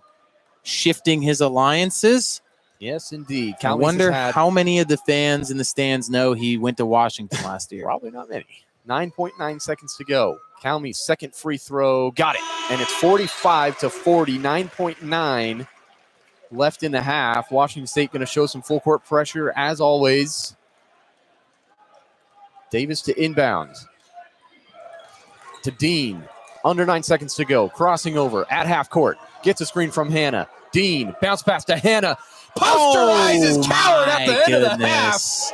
Darius Hannah starts the half with a dunk and then ends the half with a dunk over Coward. And it's 45-42. What a first half. Washington State leads by 3, but Bradley with a statement at the end of the half. It's going to be interesting in the second half to see if Cedric Coward decides to stop challenging Darius Hannah at the rim. Absolutely. He's been posterized twice with that left-handed tomahawk, and one time he got called for a foul, the one time that he was able to prevent it. So, I mean, I don't know why he keeps getting switched into that. They switch a lot defensively with this man-to-man defense, and it seems like at least, I mean, obviously 3 times in the first half so far, he's been switched onto Hannah with Hannah driving down the lane on a pick-and-roll action, and Hannah is just teeing off right now at the rim with that tomahawk slam. 45-42. Good first half from Washington State. They have a 3-point lead, and you're listening to KUGR, the student voice of the Palouse. We'll be back on the other side with second half coverage from Luke Westfall. Good first half, 3-point lead for Washington State.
Well, a brand new coaching staff, a brand new style of basketball. Washington State so far through 2 games under new head coach David Riley in the Riley era, coming over from Eastern Washington with 4 of his players from a year ago. And this team looks completely different. Luke Westfall back here with Davis Hagen here from Beasley Coliseum. Game number 2. Cougs looking to go 2-0. And Washington State right now, Davis, is playing a much faster brand of basketball. And this year, WSU relying much more on the three-point shot, speed, and steals. Whereas last year, they were a lot more focused on a half-court tempo, playing really tight defense and blocking shots. Davis, what have you kind of seen, I guess Monday, but more so today, in a successful start with a 45-42 over Bradley at the half that has led WSU to have so much success here early on, at least in this game, with that new style adjusting so quickly? Well, there's been a lot better communication on the floor in this game as opposed to Monday where the team looked like individuals. We talked about it in the first half, but the team is playing better as a team. And so when you have 5 players playing for one common goal, there's a lot of things that can go right, and their communication on defense has been pretty good. There's been a lot of plays where Coward gets switched on to somebody that's barreling down, the lane, and he's getting dunked on twice. So there's a lot of things that can still be worked on, and the defense is obviously going to be a problem probably all year. That's just kind of what you're going to get, but you're going to get a lot of points with the David Riley coach team. And the offense has been good, but they've been getting really tough shots. We were talking about it in the first half, or at least you mentioned it, and you said they're playing horse. And that's not what you want to do. You want to get easy open shots. And even when they have some open shots, they're getting bonked on the skull. So I think this team has done a really good job, and they need to continue to get better working together and communicating. And it's a huge improvement from Monday, but there's always room to improve. A season ago, Washington State, as I mentioned, much more of a defensive team, 66th offensively rated, efficiency-wise by Ken Palm, 26th defensively, whereas you could see the discrepancies with an Eastern Washington team that was 77th in offensive efficiency, but 262nd in the nation in defensive efficiency. Yet still that Eastern Washington team won a regular season title in the Big Sky, actually won back-to-back regular season titles. David Riley, back-to-back Big Sky Coach of the Year, but back-to-back seasons going into the Big Sky tournament as the heavy favorite, as the 1 seed, and back-to-back seasons not making the NCAA tournament. Last year being upset by 10 seed Sac State, who lost in the conference championship, to 2 seed Montana State, who went to the tournament. Now back-to-back seasons. So, Davis, what do you think maybe is a little bit different about this David Riley team, if at all, from the style of play that you kind of saw from that Eastern team last year? Well, I think he talked about it in the press conference that somebody asked a question if he was going to change things going in, and he said, I know one way to coach basketball, and that's how we're going to do it. So there's been a lot of similarities, but I think it seems to me that the confidence has at least whether or not it's a fake confidence, they are absolutely not afraid to shoot the ball. And they were good last year shooting the ball and confident, but it seems like they have something else to prove this year to say we're not Eastern Washington players anymore. We are Washington State Cougars. And it's been good to see, but sometimes it's a little too much almost. Coming out to start the second half for WSU on the court, Cedric Coward, LaJuan Watts, Nate Calmese, Dane Erickstrip, and Ethan Price. Calmese leading the team with 12 points right now. On the side of Bradley, we see Zeke Montgomery, Darius Hanna, Almer Atlason, Duke Dean, and Christian Davis leading the way right now. Darius Hanna with 11 points along with 2 massive poster dunks. We talked about in the first half. We'll see if Cedric Coward continues to challenge such challenges from Darius Hanna. National TV broadcast finishing up their little cameo here as we get ready to go. It'll be inbounded from half court by Darius Hanna. Bradley will start with the ball. Cougs up 45-42, despite shooting just 27% from beyond the arc in the first half. It'll be inbounded to Zeke Montgomery to start things off. He's picked up by LaJuan Watts. He's got it right wing, swings it over top of the key. Atlason, left wing. Now down inside here to Hanna. Faces up. Jumper is rimmed off and no good. Rebounded by LaJuan Watts. They pushed up the other way. Price down the left sideline. Tipped away from Eric Strip. Saves it from half court. Back to LaJuan Watts. Here's Calme's right wing. Slows it down against Dean. Kicks it over. Price left wing three. And it hits the back iron. No good. Well, they didn't shoot it well in the first half, and they are off to a rocky start again. Here's Christian Davis. Passes it far corner. Now back to the top of the key. Montgomery Atlason. One-on-one with Price. Cougs still up by 3. Allison to the paint. Throws it up. No good. Hitting the deck hard is LaJuan Watts, and it's going to be a foul on Almer Atlason. Atlason is an aggressive player, and he's a really good three-point shooter, but it's surprising to see how physical he can be. He's kind of a guy that you don't want to bump into because he might knock you down. He's 230 pounds at 6'8", so LaJuan Watts probably ran into him and didn't expect to get knocked down. 6'10", 210-pound Corey Thomas checks in for Bradley, the transfer from Cowley Community College. WSU on the other end. LaJuan Watts finds Coward, left wing. Facing up, looking for somewhere to go, holding it high, and he finds Calmes again. Screen from Eric Strip, right wing, back to Eric Strip off the pick and pop. 3, good! Dane Eric Strip, just his third make of the day, but he's got 11. Every time he catches the ball, he's got the green light, and he's going to let it fly. 48-42 Cougar lead. Here's Dean on the other side. Hannah, one-on-one with Eric Strip, right wing. Dribbles once and finds Dean again, swinging it to the left corner for Montgomery. Working on Watts, now right wing, Thomas. Short, no good. Rebounded at the baseline here by Coward. He'll take it up the right sideline. Has a screen initially, now finds Price. Top of the key, Watts on the left wing. Drives the left baseline under the hoop. Hanging past to Calmes, right wing 3. And that's good! Nate Calmes up to 15 on the day, and it's a 9-point Cougar lead. Timeout Bradley, right out of the gate. Washington State a 6-0 run through the first minute 55. And Davis momentum right back in the Cougars' claws. 51-42 is a great start after the half that they had where they shot 27% from 3 and then coming back to put up 36%. It started rough. I mean, Price missed a 3, but then Calmes has been absolutely electrifying today. So explosive and such a good shooter as well. I've been absolutely impressed with what he's been able to do. I was surprised he was in the starting lineup on Monday and again tonight for in place of Isaiah Watts, who I thought might get the start.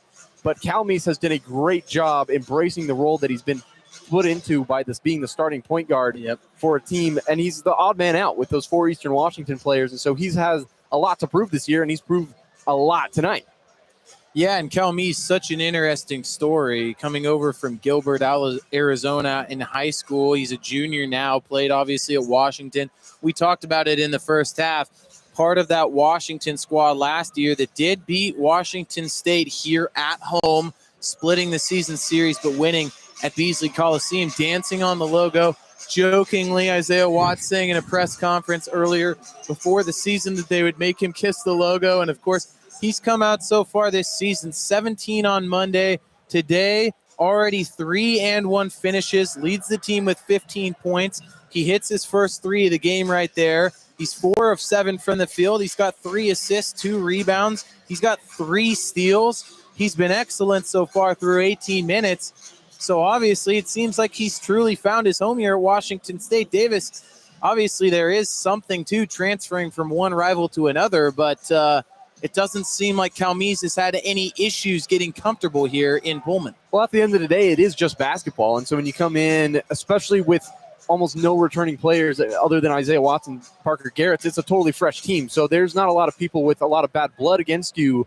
They're coming in the same way. I mean, Eastern Washington, that's kind of a rivalry. It's not as big as Washington, but that's only up in Spokane an hour and a half. So everybody's kind of just mixing in and trying to figure out a way to go. And so when you come into a team that's totally new, it's almost like everybody's hitting the reset button. He was also recruited at Eastern Washington by David Riley out of high school, so he had some ties there.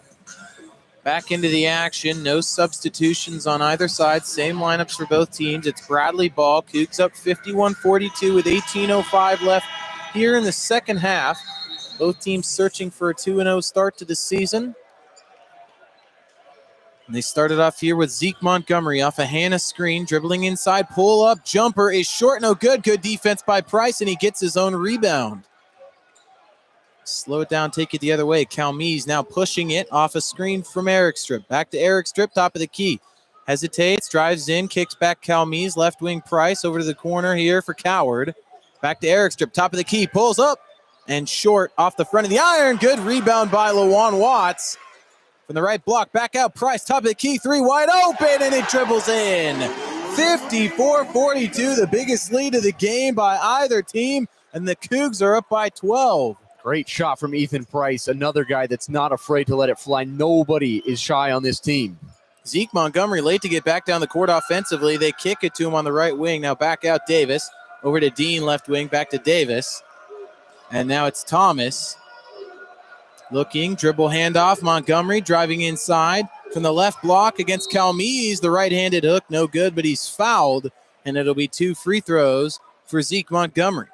Calmes was surprised that they called a foul on him. He didn't really move, but he was so far into the offensive player that he was just in bad positioning. It's not that he swiped or anything, but he was just inside the offensive player's bubble, and that is probably what is in the rule book. I'm not exactly sure, but that is I think that's the exact wording, is the bubble of the player. First free throw is no good off the back iron for Montgomery. Isaiah Watts checks in, and it's Dylan for Bradley. Montgomery, a season ago, 70% free throw shooter.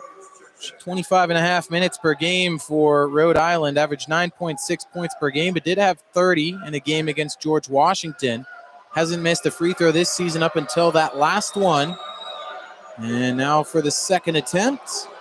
And it is good. So he gets 1 out of 2. And it's 54-43 Washington State under 17 minutes. Full court press on Calmes. Now Price looking and finds Coward. Up to Isaiah Watts in the right corner. Back to Coward. Calmes now from the Cougar teeth. Dribbling left side. He's doubled. 2-3 zone defense by Bradley. Calmes still looking. Surveys finds Coward. No dribbling being done here. Now Calmes cuts inside. Kicks it back out Watts. Interior pass to the WCC logo. Coward forces one up. Short off the front of the rim, but he's fouled, and he'll go to the line for a pair. Good 2-3 zone call by Brian Wardle and the Bradley Braves. When Washington State's not shooting it well, you go to a 2-3 zone, which forces teams to shoot from the perimeter. It is harder to rebound out of, but Washington State's been struggling to rebound early in this season, so a great move, and Coward did a good job to at least fight for something to get up. Cedric Coward, preseason all WCC, only member of that team for Washington State. First free throw is good, and it's 55-43. Christian Davis in here for Darius Hanna for Bradley. He's been working in the preseason with assistant coach George Galanopoulos, who is a former NBA G League Rip City Remix. That's the affiliate of the Portland Trailblazers, and he was the associate head coach there last year, so working with him on how to develop his game into a pro skill set. He goes 2 for 2 at the line, and it's a 56-43 lead. Now tipped out on the inbound pass, Calmes again, and it's Cougar basketball, the 4th steal of the game for Calmes. Another turnover forced by Washington State, and they get another extra possession. Bradley, a very talented team, rated actually substantially higher in our KenPom rankings coming into this game, but Washington State controlling a 13-point lead. Now LaJuan Watts steps inside, throws up the right-handed shot, and he's fouled. He'll go to the free throw line. The pressure has almost been too much for Bradley. They turned it over again, and then Washington State just continuing to try to get good looks, and another foul is called. They've been to the free throw line a lot tonight. And so it'll be 2 free throws here for LaJuan Watts. The first one rattles in, and it's a 57-43 lead. Watts, that's just his 3rd point, just 1 of 4 from the field so far, but he does have 7 rebounds, and he goes 2 for 2 at the charity.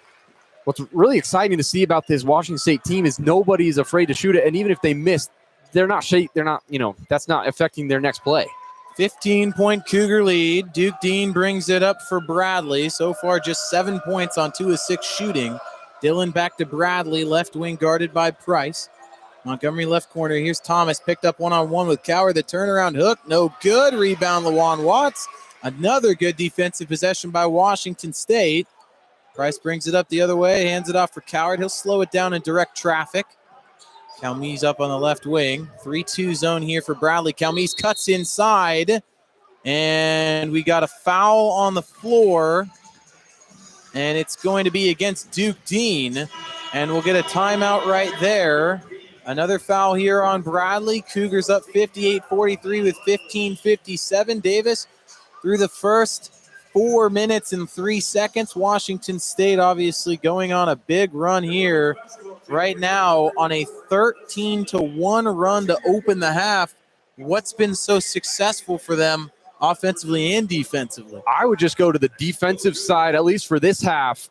43 is a great number to have Bradley at. When you gave up 92 to Portland State on Monday, they have 24 rebounds to Bradley's 17, so they're controlling the boards tonight, which they did not do on Monday, and they've been really solid in communicating on the defensive end. And when you play good defense, you don't have to score as many points, and I think they're starting to realize that the more effort they give on the defensive end, the less they have to try on offense, because they don't have to score as much as the other team doesn't score that many points. And so this game has been really controlled by Washington State, and Bradley's done a good job to try to stay in it, but it's too much Washington State at this point. 15-point lead. This offense, really hasn't sparked yet, but they've still been just hammering and hammering and hammering. And at some point, they're breaking the glass and they're getting extra points. Let's talk bigger picture here, Davis. 15-point lead for Washington State right now. We've talked about how big of a game this is early on. I know it's Bradley. Maybe not everybody knows who they are. But right now they're ranked 79th according to Ken Pom. They were the preseason favorite in a conference that has been very successful with teams like Drake and Indiana State and such in the past. And obviously Washington State a season ago making their first NCAA tournament since 2008. They're looking to continue that with a new staff, looking for a good start here this season. They obviously scored a lot of points Monday, but it wasn't a very convincing win necessarily over a lower-level Portland State team. But right now, a 15-point lead for the Cougars, who come in ranked 117 in Ken Pom to the 79th ranked Bradley Braves. So as of right now, it looks like they have a pretty convincing lead over a pretty, well, you could say rated pretty as a heavy favorite right now in Bradley. How big could a win like this be? Not just to win the game, but potentially to win it by maybe double digits or at least convincingly. A win against Bradley is absolutely crucial for this Washington State team, especially early in the season when you are playing these non-conference games. They have a few other tough tests coming up. Then they play Iowa at some point. Yep. That's a really big game. But Bradley's a team, especially a preseason conference favorite, a team that's going to be there late in March when they're competing for a conference championship in Washington State in a really tough WCC situation where typically only two teams go. It's St. Mary's and it's Gonzaga. And right now, the ESPN bracketology has Gonzaga at a 2 seed and St. Mary's at a 10, and Washington State not in that mix. But they are, they're going to be there late in March as well. So a game against Bradley can help your bubble resume if you don't win the WCC, which is probably going to be tough because Gonzaga looks really good this year. Absolutely huge for the bubble resume, especially at home. And you mentioned it. They play Idaho on Monday, but then they play Iowa on November 15 in the Quad City Hoops Classic, the 41st ranked team according to Ken Pom in the country, 2-0 in the Big Ten. Here's Calmese to start off the offensive possession for the Cougs, up 15. Pull-up jumper, Watts from the left corner is no good. Rebounded by Dean, sweeping past the hoop, pushes it the other way, slows it down, picked up by Price. Fires to Hannah, entry pass Atlinson, back to the basket, tries to find Hannah, and he gets bumped around and fouled. Substitutions coming here for Washington State. Dane Erickstrip and Parker Garretts in for Calmese and Ethan Price. It'll be inbounded by Christian Davis from the H in Washington State on the baseline. Picked up by Lawan Watts. Surveying. Goes high past the three-point arc to Duke Dean. Picked up by Isaiah Watts. Gets him on his back foot. Drives inside. And another foul on the court. So a couple of quick fouls here for Washington State. Their second and third of the half so far. Bradley with 4. Again, it'll be Davis to inbound, this time from the other side of the baseline from the Essen State. High pass into Hannah, guarded by Watts from the right wing. Still with the ball over his head. Finds Dillon on the left wing now. In the legs once back to Hannah. Here's Atlason. Little give and go action. Gives it off to Dean. Pull up 3. Contested tightly by Isaiah Watts. And the rebound snag by Coward. You push it the other way. Here's Garrett's from the left wing. Swings it around to Lawan Watts. Pump fakes. Dribbles left. Finds Isaiah. Back around to Garrett's. Inside, Eric Strip carving out space. Whips it to the right corner. Pull up three, Coward. And that's good. Cedric Coward on the assist by Eric Strip. And it's a 61-43 lead. Now Dean the other way. Isaiah Watts initially defending. Now picks him up on the right corner. Dean struggling a little bit. Finds Dylan from the top of the key. Cutting inside. Step back pull up. Jay from the left elbows. No good. Coward. Another rebound. Now Isaiah Watts to the left baseline. Kicks it back out. Top of the key. Pass inside to Eric Strip. And he's fouled by Atlason. Fifth foul on the Braves. 61-43 Cougar lead with 14:25 left in the second half. And here's Jonovic for the first time today. Ahmet Jonovic for Bradley. And he checks in for Almer Atlason, the 7'1", 250-pound center from Serbia. They inbounded here to Lawan Watts. He kicks it to the far corner for Garrett's. And nobody there at the logo, but Coward's able to grab it.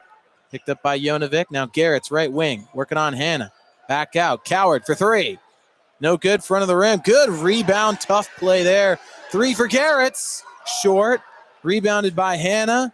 Fighting through traffic, and he finds Dean. Garrett's was too open. He's too excited to shoot that one and just left it a little short, but better shooter than probably that moment. Dean to Hannah, left wing three. In and out. Rebound, Garrett's. He works around Lawan Watts and pulls it up on the left sideline. David Riley directing traffic. Now Lawan Watts, dribble handoff here for Coward. Eric Strip lets it fly. That's good. Right over Jonovic. And Dane Eric Strip with 14 points. Wow. What a second half from Washington State. And another And as they go to the timeout, it's Eric Strip with the double flex. Chest bumps on the logo here by Cal Mees and Coward. And it's a 21-point lead for Washington State. Right now, Davis, how about this on a 19-1 run through the first 6 minutes and 36 seconds of this second half? This is the perfect storm for Washington State, especially with a guy like Cedric Coward finally starting to pick up the slack. He didn't have a great first half, and he's a guy who had 23 points on Monday and 12 rebounds, double-double in your first ever game. And to back it up with this first half performance wasn't great, but then he comes back and he's got 11 points, 4 rebounds at this point, and he's been a huge. But how about Dane Airstrip? Never going to stop shooting. He's 4 of 11 from the field, but he's got 3 of his 4 shots are three-pointers, and he's a guy that you want him to shoot it. You'd never want a guy to lose his confidence and letting it fly. You know, as he said earlier in the half, or I said earlier in the half, but you can't make it if you don't shoot it, and that's what Dane Airstrip's been doing. And 21-point lead on Bradley. Absolutely fascinating to see that Bradley can't get anything to go on the offensive end. Bradley shooting 38% from the field. They haven't scored in 3 minutes and 37 seconds. Eric Strip, as you mentioned, just 4 of 11 from the field, but he's 3 of 6 from beyond the arc. Here's Duke Dean, and on a switch defensively, Eric Strip draws the foul, and he's not happy about it. But anytime the ball handler runs into you and you're not on your feet, you're probably going to get called for a foul. But you do love to see the emotion. Jonovic still in the game for Bradley. Here's Darius Hannah. Gets a screen from Jonovic. This is the tallest pick and roll ever. Here's Christian Davis. Back to Hannah underneath. The reverse left-handed layup is good and one. And right now, Hannah Davis, one of the few offensive bright spots for Bradley. He's had a nice little game for himself with 13 points. It just seems like Bradley's gotten out of their rhythm. They were doing a good job in the first half, just kind of keeping pace with Washington State, but all of a sudden it's just been a blitz from the Cougars, and all this, they find themselves down by 20. Free throw swirls in here for Hannah, so a 3-point play, and it's a 64-46 lead for Washington State. Lawan Watts doubled in the backcourt to Eric Strip up to Coward. They advance it. He sifts through 2 defenders and now slows it down. Emphatic coaching from one of the assistants on the WSU sideline. Garrett's back to Lawan Watts, had a 3. Pump fake, puts Jonovic on his rear end, drives inside, finishes and one! Lawan Watts What a play by one of the 4 Eastern standouts. He sits Jonovic down, drives inside, draws the contact, and finishes with a chance for another one. And that was pretty, Davis, let me tell you. What a crafty play by Lawan Watts, all-around athlete. There's been a lot of really fantastic finishes at the rim, and he's kind of taken Nate Calmes and trying to one-up him with the N1s tonight. Corey Thomas in for Jonovic, who doesn't move super well at 7'1", 250, but, man, that was not a good-looking play for him. That'll be an ugly watch on the tape. Free throws good for Lawan Watts, a 3-point play and another 21-point Cougar lead with 12:45 in the second half. Here's Duke Dean from the Cougar logo. Drives inside to the right block. Pivots and puts one up, no good. He's on the ground. The Cougs running away with a 5-on-4. Isaiah Watts cuts into the lane and dribbles back out and finds Coward right wing. Guarded by Davis. Here's Lawan Watts, 3. In and out, no good. Erikstrup fighting for it, hitting the deck, and out of bounds off of Erikstrup. Erikstrup was battling with Corey Thomas on that play, and it was a really physical battle, but Corey Thomas almost got the better of him. But Erikstrup did a really nice job to just continue to fight. But, I mean, what are you going to do at that point? Full court press on for Washington State. They got to clean up some sweat on the baseline. It's going to be Montgomery to inbound it. He's pointing. He says he still sees another spot. They'll check it. It's all good. 21-point Cougar lead, but they have the full court press. Here's Jaquan Johnson, the true freshman. Bringing it up for Bradley, picked up by Garretts on the left wing. He cuts inside, loses his footing, and hits the deck. Foul on the court on Garretts. And that's going to be the 6th foul on Washington State. They'll huddle up. Still no free throws. They'll inbound it from the baseline. Again, it'll be Montgomery to inbound it. 12:14 left to go, second half. Cougs up 67-46. Montgomery surveying, looking still in. Thomas, dunk with 2 hands. And a response there by Bradley cuts it down to a 19-point lead. The full court press on for the Braves. Coward advances it on the left sideline. Bradley backs off into a 2-3 zone. Coward from the top of the key. Shifts right side, finds Garrett's right corner. Inside pass to Lawan Watts. Erikstrup on the left wing. Now Watts left corner. In and out, no good.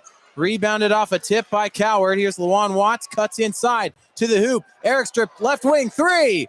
Off the front of the rim. Tipped out of bounds off the rebound by Montgomery, but it's off of Lawan Watts. Bradley basketball. And that'll be a timeout right there. And we'll take a short timeout with them. Washington State up 67-48 on Bradley. 11:37 left to go second half. You're listening to Cougar men's basketball on KUGR.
The Cougs shooting at 11.5% better from beyond the arc in the second half so far, and through 8 minutes and 23 seconds, the Cougs on a 22-6 run to start the second half of action, up 67-48 against the Bradley Braves here at home.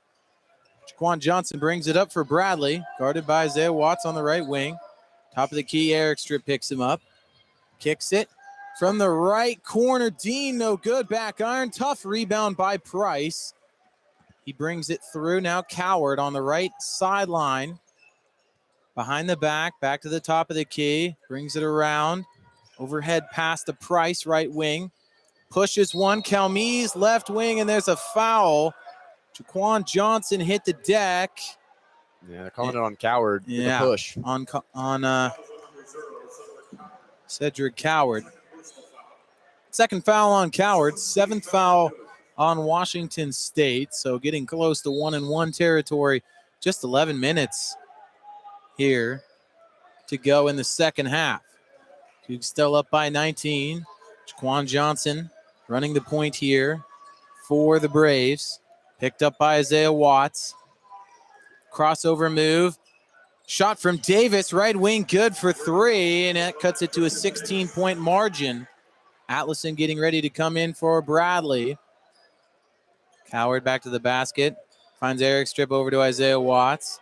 Back over to Calmes, right wing, guarded by Dean. Here's Coward, left wing, three. And it's good! Down for Cedric Coward. 14 points. He had 23 on Monday. And he hits his third three of the game so far. Baseline pass, tipped around, pulled out by Thomas. Here's Davis, right corner to Dean, and they swing it back around. Driving inside, Johnson tries to find the lane, no good. Here's Coward, 3-on-1 break, finds Isaiah Watts, and it's rejected at the rim. Coward the rebound, Eric Strip down the lane, left corner. Calmes drives baseline, kicks it, far corner, Eric Strip three, and that's short. But Eric Strip continues to let it fly, despite shooting under 33%. Floater from Dean rolls in. It's been a really interesting start for Duke Dean to this season. Preseason MVC MVP, but he's not had a great start. Here's Price, swings it around to Coward, and we get a foul underneath the hoop, and that's going to be on Corey Thomas.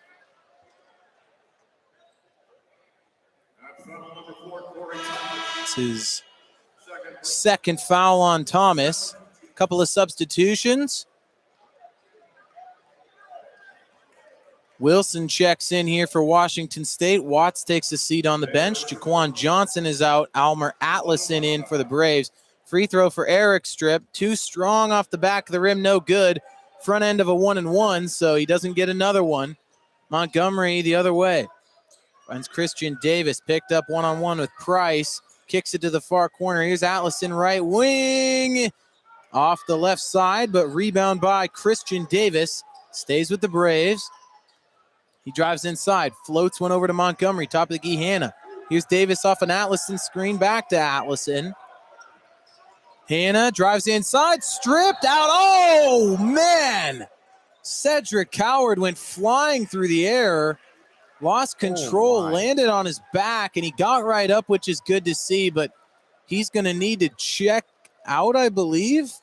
Yeah. I think he's checking himself out. Wow. I'm surprised that he's up that fast, because that was so awkward the way he fell. He almost bounced. It's good that he at least fell on his back and he didn't get toppled over onto his head. Gets a nice rousing ovation here. Calmes comes in for Washington State. 9:06 left to go, 70-53 lead for Washington State. Inbounded by Davis. Montgomery, three off the inbound pass is good from the left corner, and that makes it a 14-point game. Still a full court press by the Braves, and WSU slows it down. Wilson over to Calmes, right wing, and we get a timeout. Davis, all of a sudden, it's a little bit tighter. Still a 14-point lead, but Bradley's starting to figure a couple things out, as you might expect from a talented basketball team. But now, obviously, the concern is with Cedric Coward. Yeah, I am just glad that he got up immediately after that. It seems like he just, that was a really hard hit. I don't know how he got back up so fast. What a tough kid. And good for him to get up and get walking as soon as he possibly can. But sometimes you don't want to get up if it's really bad. But I'm glad he's up and okay, at least it seems.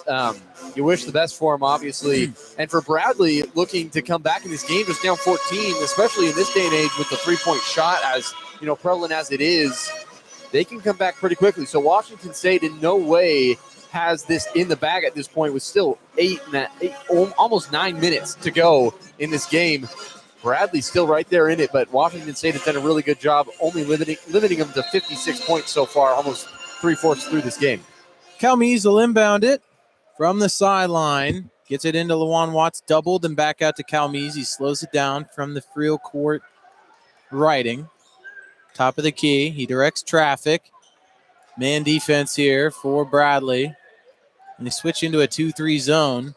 Calmes from the right wing. Fadeaway three. No good. Rebounded by Lawan Watts. Fading out of bounds. Gets it to Wilson. Over to Price and back to Calmes. Cuts right baseline. Floater off the glass. In and out. Another Watts offensive rebound. Here's Price down the lane. And he went for the slam. In and out. Fighting for the rebound, Calmes. But it's Hannah that pulls it away. Now the other way, slowing it down here, Duke Dean. Atlason posting up on Calmes. Back to Dean. Cuts inside. Fade away from the free throw line. Off the front of the iron, off the backboard, and no good. Calmes brings it up the other way. 14-point lead under 8 minutes. And we're going to get a bump. Foul call here on Duke Dean.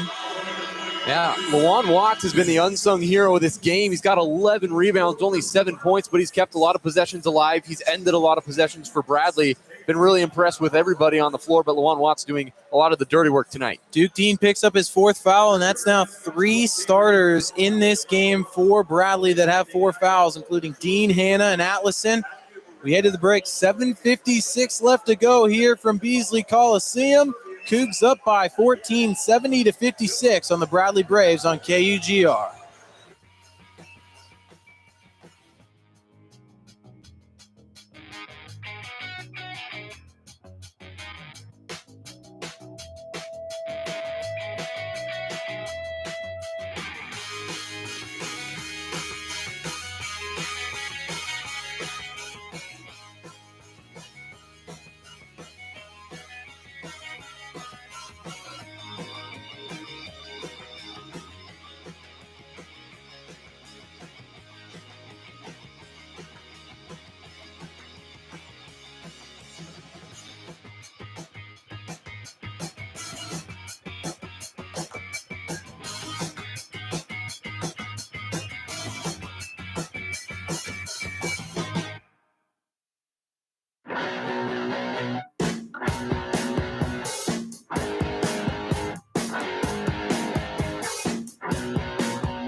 The Cougs have Bradley on the ropes. 3 of their 5 starters with 4 fouls at danger of being checked out of this game. And Washington State holding on to a 70-56 lead with 7:56 left to go in the second half. They scored 100 on Monday, Davis, and they are running the score up right now again. 8 minutes left to go. We start with free throws for Washington State. It will be Nate Calmes at the line. He's got 15 points, and he's 6 of 7 from the charity stripe. The first shot is off the front of the rim, and it just hangs on and sinks down. It's 71-56. Calmes up to 16. It's been that kind of night for Nate Calmes, just the luck of the roll going his way. Nobody in true foul trouble right now for Washington State. The second of 2 is good. Calmes now 8 of 9 from the stripe. He's got 17, which matches his season high at 17 on Monday. leads the Cougs in scoring. Here's Atlason, still looking for his first points. Dribble handoff here for Zeke Montgomery. Inside Atlason's wide open, and he throws it down with two hands for good measure. That's his first point of the night. He was over before that. He's got one of the 3 players with 4 fouls. Inside, Lawan Watts goes up, and he's fouled hard. He'll go back to the free throw line. The Cougs. That's on Atlason. He's done. Yeah, Atlason is done, and it's going to be Dylan that checks back in for Bradley. So he's finally able to get his first points, and all of a sudden he's checking right out of the game because he fouls out. Atlason's final line, 1 of 6, 2 points, 0 for 4 from 3. 3 assists and 1 rebound, 2 turnovers. And he fouls out in just 18 minutes. First free throw for Lawan Watts falls, and it's 73-58 Washington State. Second free throw, also good. Another perfect trip. Cougs 1 of 9 on their last 9 field goals. Haven't made a field goal in over 3 minutes, but some free throws coming in handy here to give him a 16-point lead. Here's Dean, kicks it to Dylan. Corey Thomas now, left wing. 2 dribbles, and he hands it off to Dean. Top of the key, right wing, Davis, 3. No good, too strong. Price the board. Good rebounding tonight for Washington State. They lead there 36-25. Price gives it off to the freshman Wilson. Kicks it over Calmes. Cuts inside, backs out. Pass inside to Coward. He's fouled underneath by Duke Dean, and that's 5 on Dean. And so now that's going to be the second Bradley starter to foul out in the last 2 defensive possessions. Well, and they're bringing in Hannah, who has 4 fouls himself. Yep. Dean tonight, 3 of 11, 1 of 7 from 3, 9 points, just 2 rebounds, 2 assists. And Duke Dean, the MVC player of the year last year, preseason player of the year this year, has not found it through 2 games this season, Davis. Well, he was 2 for 7 on Monday, and then a rough shooting night tonight again, and still yet to go over 10 points for a player of his caliber. It's pretty shocking.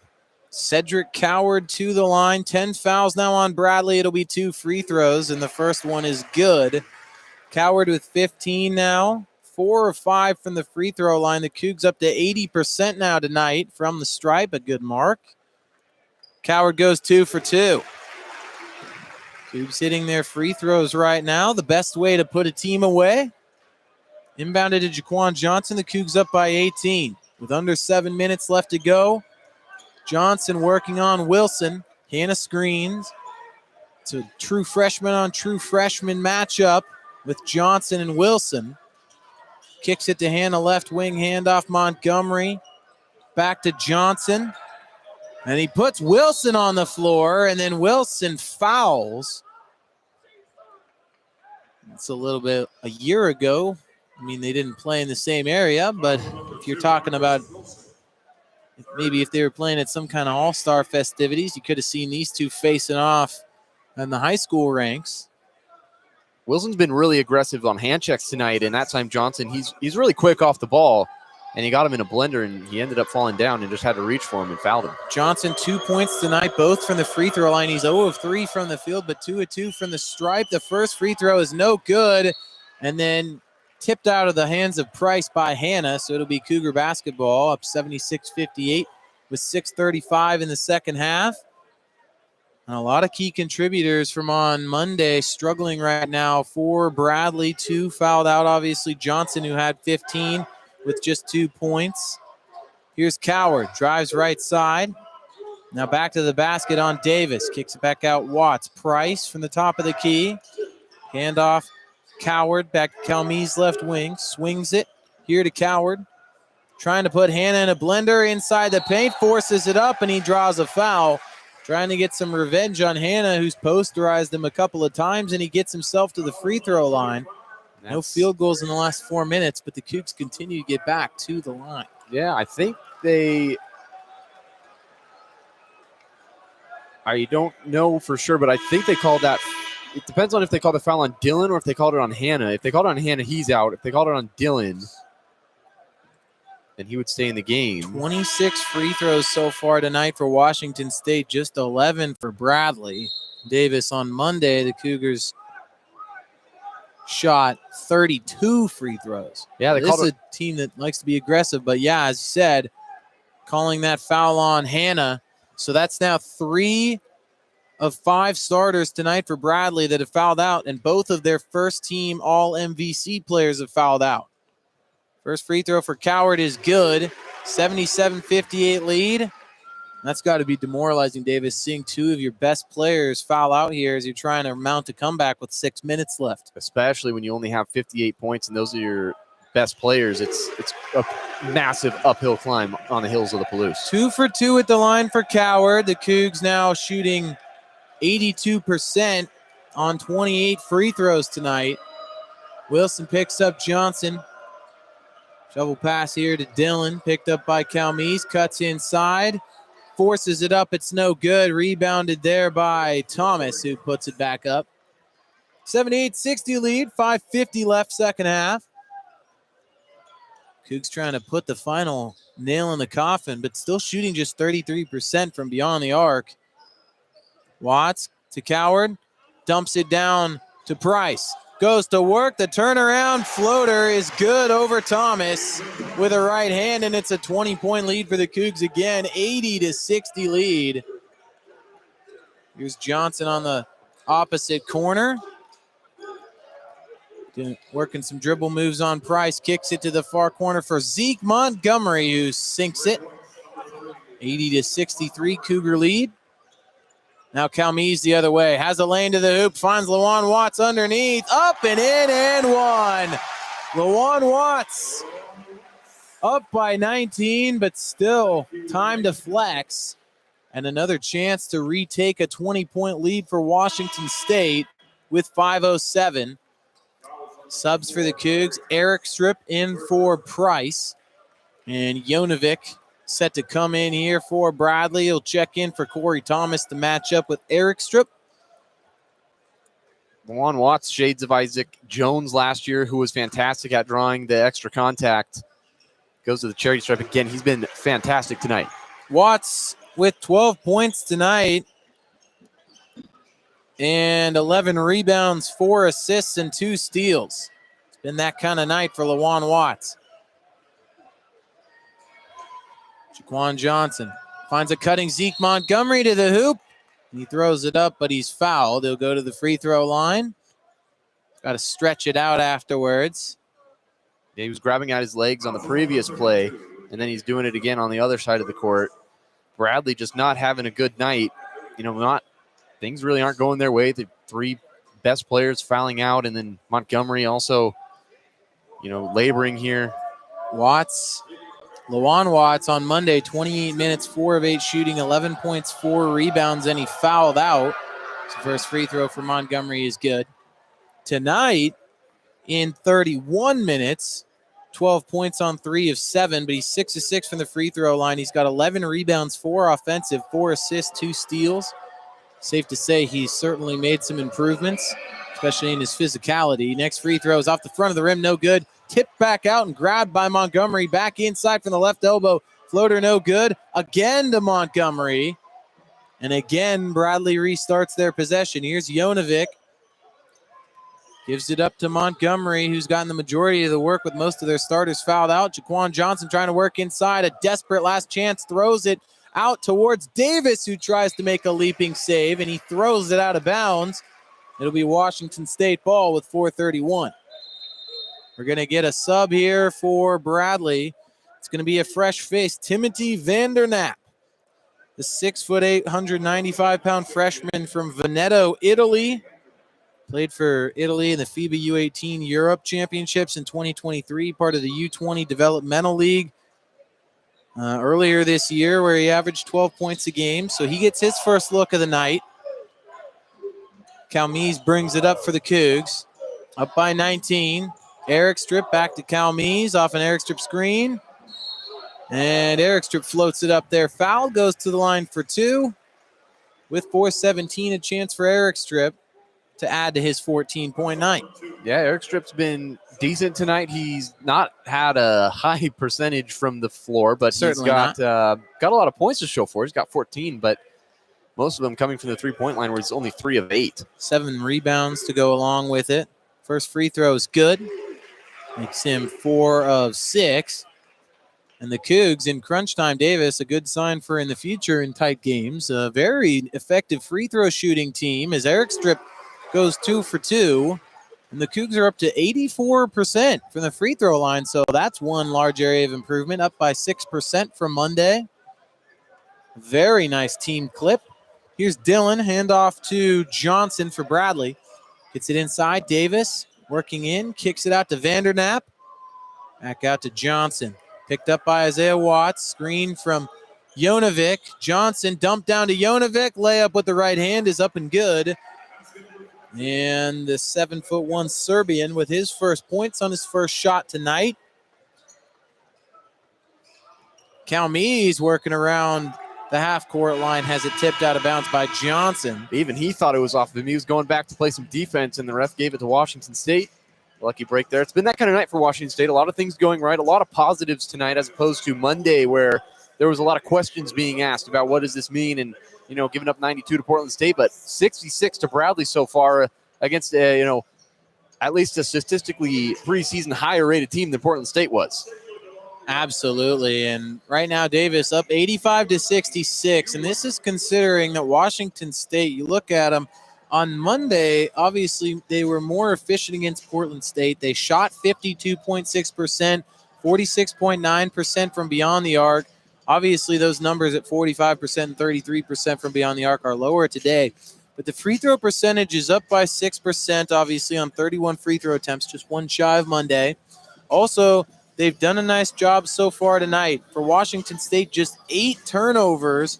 On Monday, they had 20, so a huge improvement there. And then we talked about rebounds, out-rebounding Bradley right now, 37 to 28. And on the offensive rebounding side, we talked about how they lost that battle against Portland State. They're up 13 to 7. So they've improved in a lot of areas, including a couple of key areas where they lost to Portland State. And even though some of the main percentages are down, Davis, 341 left, up by 19 against a really solid Bradley basketball team. Well, I think you read my mind. I was going to talk about the offensive rebounds and the turnovers because that's the two biggest flaws from Monday, and they've been really, really impressive tonight. And especially when the 7-footer Janovic gets into the game, they give up a few, but then they learn that positioning is important, and they block them out. They get a defensive rebound. So going forward in the season, playing guys like Graham Ike for Gonzaga, and those kind of guys are going to get some offensive rebounds. But Washington State being able to adapt and show that they can change is a really important thing, especially against a team like Bradley, where they're going to be, around later, and they're going to be a really good quality win. Obviously, if they can hang on, which would be an absolute miracle at this point if Bradley can come back. It's almost all she wrote, but this kind of win can really set the tone for a season, especially for a team that's kind of new to things, as a whole unit. We'll talk more big picture at the end of this game, Davis, but are you expecting maybe some kind of bench warmers to get in there, get some minutes? Bradley mailing it in with 341? Well, I think we saw Vandernap get into the game, and he's still in now. Looks like the same lineups. I personally probably wouldn't get the bench warmers in at this point. Okay. That's kind of the first game things, and now you're into your season. You're trying to build for the next game. And playing Washington State for Bradley is important, too, because Washington State's a good team. You can develop a lot, especially with your top 3 players out. You're already getting pretty deep into your bench. Lawan Watts continues to just put his hand innocently in Vandernap's face. He's not happy about it. Some physicality going on here late. Maybe some showmanship. Here's Calmes off an Eric Strip screen to the cup, high off the glass, and a foul called on Johnson. So that's going to be the second foul on Johnson. And anytime you have double the amount of turnovers as points, it's not your best day. Obviously, Jaquan Johnson for Bradley had a nice 15-point collegiate debut, but tonight, 2 points and 4 turnovers for the true freshman. Thrasterson looking to come in. That's some deep bench for Washington State. Didn't play on Monday. Tomas Thrasterson. Good to see him getting some action. And we were just talking about getting deep into the bench. And for Washington State, probably a little easier for them to go deep because they're up by so much. And you obviously don't want to have any injuries or anything. So getting some developmental minutes is good, but don't want to do it too much. First free throw, no good for Calmes. Thrasterson, Tomas Thrasterson checks into the game. Freshman from Iceland, 6'6", And the second free throw good for Calmes. It's an 86-66 Cougar lead with 3:34. Thrasterson was the only player so far in this game that was sitting on the bench with his jersey on and no overshirt. So probably the only sub we'll see. Still no Andy Okafor tonight, but they obviously didn't need him. Here's Dylan. Finds Jonovic. Picked up by Eric Strip, and we get a foul on the far side against Thrasterson. So his first collegiate statistic, but it is a foul. Not bad. Getting into the action, being physical. Like to see it. Thrasterson's older brother, Stamir, played college basketball at Davidson and now plays professionally at Belfius Mons. So some ties to the court there. Some A10 action. Free throws for Christian Davis. The first one, no good. And now Bradley shooting just 71% from the free throw line. Second free throw for Davis is good. And it's 86-67. Cougar lead with 3:22. Coward brings it up. Off a Calmes screen. Doubled. Hits the deck. Still being harassed by Johnson. And we get a Cougar timeout to save him there. No need to give up extra possessions at this point. 86-67 Cougar lead with 3:13 left to go. And Davis, talk a little bit more about Thrasterson here checking into the game. A guy we haven't seen yet. Obviously, no Vavers today, another international player for Washington State. We saw him get a little bit banged up, that left hand in the opener on Monday. Thrasterson played for the Icelandic national team on the U20 team in 2023-2024, 16 points a game. Obviously, you could talk about Thrasterson, but the overarching storyline, WSU with an influx of EWU talent, but also international talent. Yeah, the international thing for all sports at Washington State is really important, and I think you get a lot of good value out of guys that play internationally because they play for some of those, U18 teams where they are playing really high competition. And Thrasterson, a guy you mentioned his brother playing basketball. I always really like to note that those guys, if they have brothers or siblings that play basketball, because they get a lot of extra time against other good players that they can get practice in, off season and just, growing up. Inbound to Isaiah Watts here for Washington State. Eric Strip with the dribble handoff for Calmes at the top of the key. Picked up by Johnson. Now down the left sideline, picks up his dribble. Pass on the baseline to Eric Strip, kicks out Watts right wing three. No good. Watts ran over there, but it's rebounded by Coward. No foul. Calmes slows it down with 2:50 left to go. Cougs up by 19. 14 shy of their total on Monday. Here's Thrasterson for three, and it's good. Tomas Thrasterson. That's awesome to see the crowd erupting for Thrasterson getting his first shot and his first make. Good to see the Icelandic freshman check in with three on his first collegiate attempt. Here's Johnson inside. No look pass to the right wing, driving inside. Davis good for two and a foul. And one play for Christian Davis. Take a quick sec to check around the WCC men's basketball today. Pacific 2-0, getting an 80-67 win over San Jose State. Oregon State 2-0 now with a 76-48 Big Sky win over Weber State. My good buddy Levi Kuvert's old school, San Diego, got their first win of the season, 74-60 over Boston U. So 3 WCC wins there. As Davis ready for his free throw, I should say. And the first one is good. Couple of losses in the WCC. Loyola Marymount falls to 1-1 with a 66-51 loss to UC Irvine. Subs here for Washington State. Marcus Wilson and Parker Garrett's in for Cedric Coward and Dane Erickstrip, who get a nice round of applause. And the final result, Arizona State wins 81-74 over Santa Clara, who falls to 1-1. So 2 for 2 trip to the line there for Davis. It's 89-69 Cougars with 2:20 left to go. Price. Handoff Garrett's, still looking for his first collegiate points. Watts, pass down inside for Thrasterson, wasn't ready, and it's picked off by Vandernaap. The other way, Davis. Screen Vandernaap, cuts pass to Jonovic.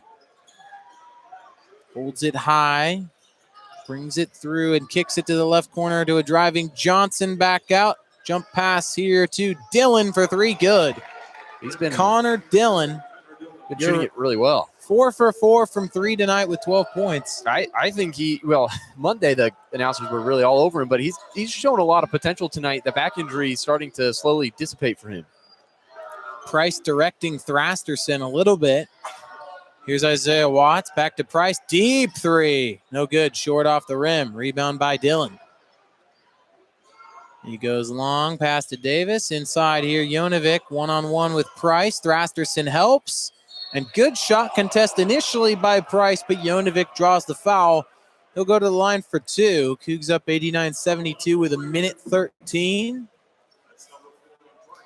And at this point, Davis, if you're WSU and it's starting to look like it's in the bag, what are you really looking for them to try and work on / develop here with some guys in the lineup that are young but could be potentially important factors to this team down the stretch? Well, I think we saw it a few possessions ago where Thrasterson cut to the basket and wasn't ready for it. I think getting into these type of games, you have to be ready at all times to catch the ball and make a play. You never know when you're going to be needed later in the season, so always being ready for the ball is really important, and Thrasterson will get better at that, but it's just a matter of playing more minutes. First free throw, no good by Jonovic. And shot number 2 is pure. It's a 16-point Cougar lead with a $113. Cougs trying to surpass the 90-point mark once again. It's Wilson from the left wing. Kicks it over to Thrasterson. Here's Isaiah Watts. Cuts the right baseline, drives inside, and a nice Euro step to the left foot. Left-handed floater, good off the glass, and it's a 91-73-point lead. Inside the other way, Johnson lost the handle. Watts will slow it down just a little bit. Still want to run the fast break. Wilson, 3. No good, too strong. Off of Price, it's Bradley ball. We're looking for Marcus Wilson's first collegiate points as well. 2024 McDonald's All-American nominee in high school a season ago. Christian Davis looking to inbound, finally finds Vandernap. 40 seconds left to go, and they're just running it out here. Warm up the bus chant breaks out for the Cougar students section and band. Inside to Jonovic, and he gets fouled. I think that one on Thrasterson again. And this game, Davis, surprisingly enough, you would think Bradley, a team that if they were to face off with Portland State, you're probably taking Bradley by big points. Yeah. But it looked like Portland State, at least the majority of the game compared to Bradley's second half, put up a much bigger fight, and it just shows you how big of a change can happen from game to game and how different things can play out depending on matchups and who's ready to play on any given night in college basketball. Yeah, Bradley coming over from Illinois just did not look right tonight. They looked out of sorts, and things just didn't really go their way. Jonovic missed the first. Second free throw is good. Splits a pair, and Jonovic's got 4 points tonight. 25 seconds left to go. The shot clock is off. And Cedric Wilson, the true freshman from Albuquerque, New Mexico, can dribble this one out.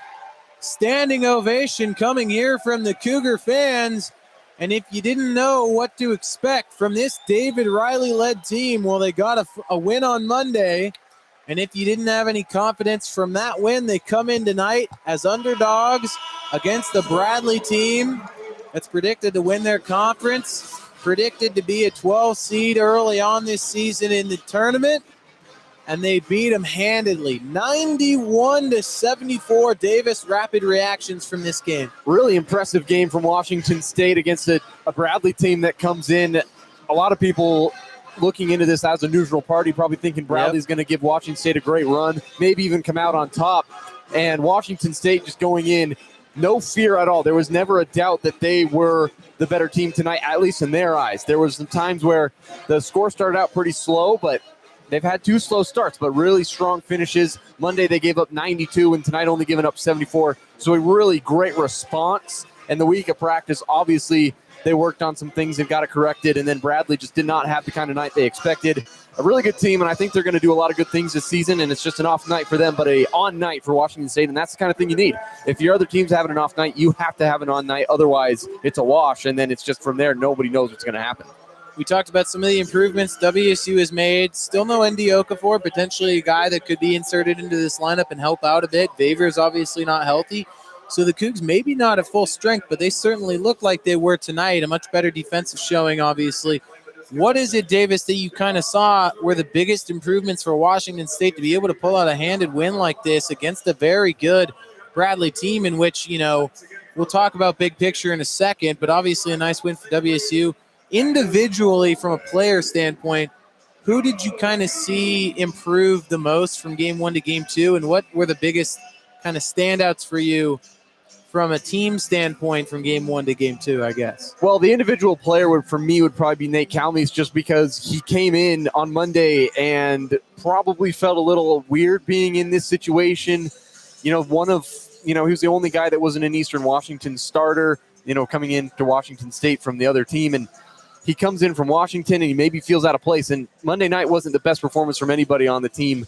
But then tonight coming in and just having so much confidence. He was flexing all night long, 3-and-1s, and just never giving up on plays, shooting great threes and having really nice assists. He did a really good job controlling the game as the point guard. And I think that he's going to develop into a really nice player. And then as a team, everybody contributing on rebounds. I think that's, to me, the biggest thing is getting rebounds. On Monday against Portland State, they were out-rebounded offensively, which gives the team extra possessions, and that's when they rack up the score. So Washington State, the defense, they're going to give up probably around 70 points a game is my guess this year, and right around 74 is probably accurate for Bradley, maybe a little more in like the 80s, but when you get those rebounds, you're limiting possessions that they have easy baskets, because typically an offensive rebound, you're right at the rim, you're going to score 2 points. So getting defensive rebounds and shutting them down after 1 or 2 opportunities, huge for Washington State, and really good team effort tonight overall. I think it's just a really nice win against a really good Bradley team. To talk big picture a little bit, this win right now classified as a quad 3 win because it is at home, and right now home games against teams ranked 76 through 160 in the net are considered quad 3, and right now Bradley outside of that top 76. So it is a quad 3 win right now, but Bradley, obviously a very good team. They'll probably do very good in conference, could potentially improve. So keep rooting for Bradley, obviously, if you're a WSU fan, down the stretch to try and improve the quad ranking of that win. But for WSU, a team obviously last year that you started to expect big things from basketball-wise, people calling it a basketball school down the stretch just for fun. It's just nice to get a win. And when you're playing against a quad 3 team, that's what tournament teams do, is they win by double digits. At home, 17 points, the win here over Bradley, who is a feisty little team, that maybe is a quad 2 loss if they beat WSU, but they get the big win, and this is the kind of thing that you would expect to see from a tournament team. Davis, did you expect to see this kind of a performance from WSU so early, and what does this maybe kind of show you about what Cougar fans should sort of expect out of their team? Obviously, a decent little turnout of fans tonight. Yeah, I think that what you can expect is a really fun brand of basketball. No matter who they're going to play, it's going to be a show every night, and it'll be entertaining. Whether or not they win, it'll be entertaining, and I think it's a really impressive showing to come out after a rough game against Portland State, to be honest. It was there was a lot of questions being asked, and then to come back on a Friday, it's still in the same week, and to look like this team compared to what we saw on Monday, it's absolutely really inspiring to see that this kind of team can rally around each other with so many transfers. It was just like last year. They started out a little bit slow, and then they start picking up some steam, and it just starts to snowball, and you get some wins, and then you start to win some more games, and all of a sudden you're looking at your conference, and you're playing some good teams, but you're winning games, and next thing you know, you're in the NCAA tournament. So for this team, the goal is obviously to do what they did last year, but do better. And sometimes you get overwhelmed by the amount of pressure that puts on. But when a team has so many transfers and you come in and you don't know anybody, I think there's a lot of things that can be improved on still. There's, I think the shot selection could be a little better. But overall, just playing as a team, playing as a unit, these guys seem to have a lot of fun out there. And I think that's really important to remember that it's a team sport and not an individual sport. And I think they're going to only get better from here. So this kind of win just really shows you where they're at.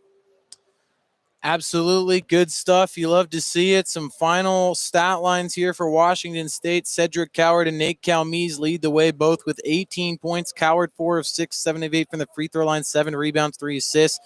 Lawan Watts with a double-double, 12 points and 11 rebounds. I mentioned Calmese. Dane Erickstrip had 16 and 14 points for Ethan Price as well. The Cougs with a nice day statistically, shooting 82% from the free throw line, out rebounding the Braves 38-30 with 10 steals tonight for Washington State. That's more than on Monday, which was 9. So a team that you could expect to just be fun from that aspect as well. And so we'll say good night with that note. The next game for Washington State is against Idaho at home next Monday. So make sure to tune into that KUGR broadcast. Make sure to tune into the women's game on Sunday, the women against Idaho as well. And then after that, the Cougs with a big matchup against Iowa, undefeated Big Ten opponent next week on November 15th in a neutral site matchup. So big stuff coming up for Washington State. Stay tuned in. Stay tuned in to KUGR. Thanks again, everyone, for listening. The Cougs securing a 91-74 win over the Bradley Braves. For Davis Hagen, I'm Luke Westfall. This was Cougar Men's Basketball on KUGR. Good night, and as always, go Cougs.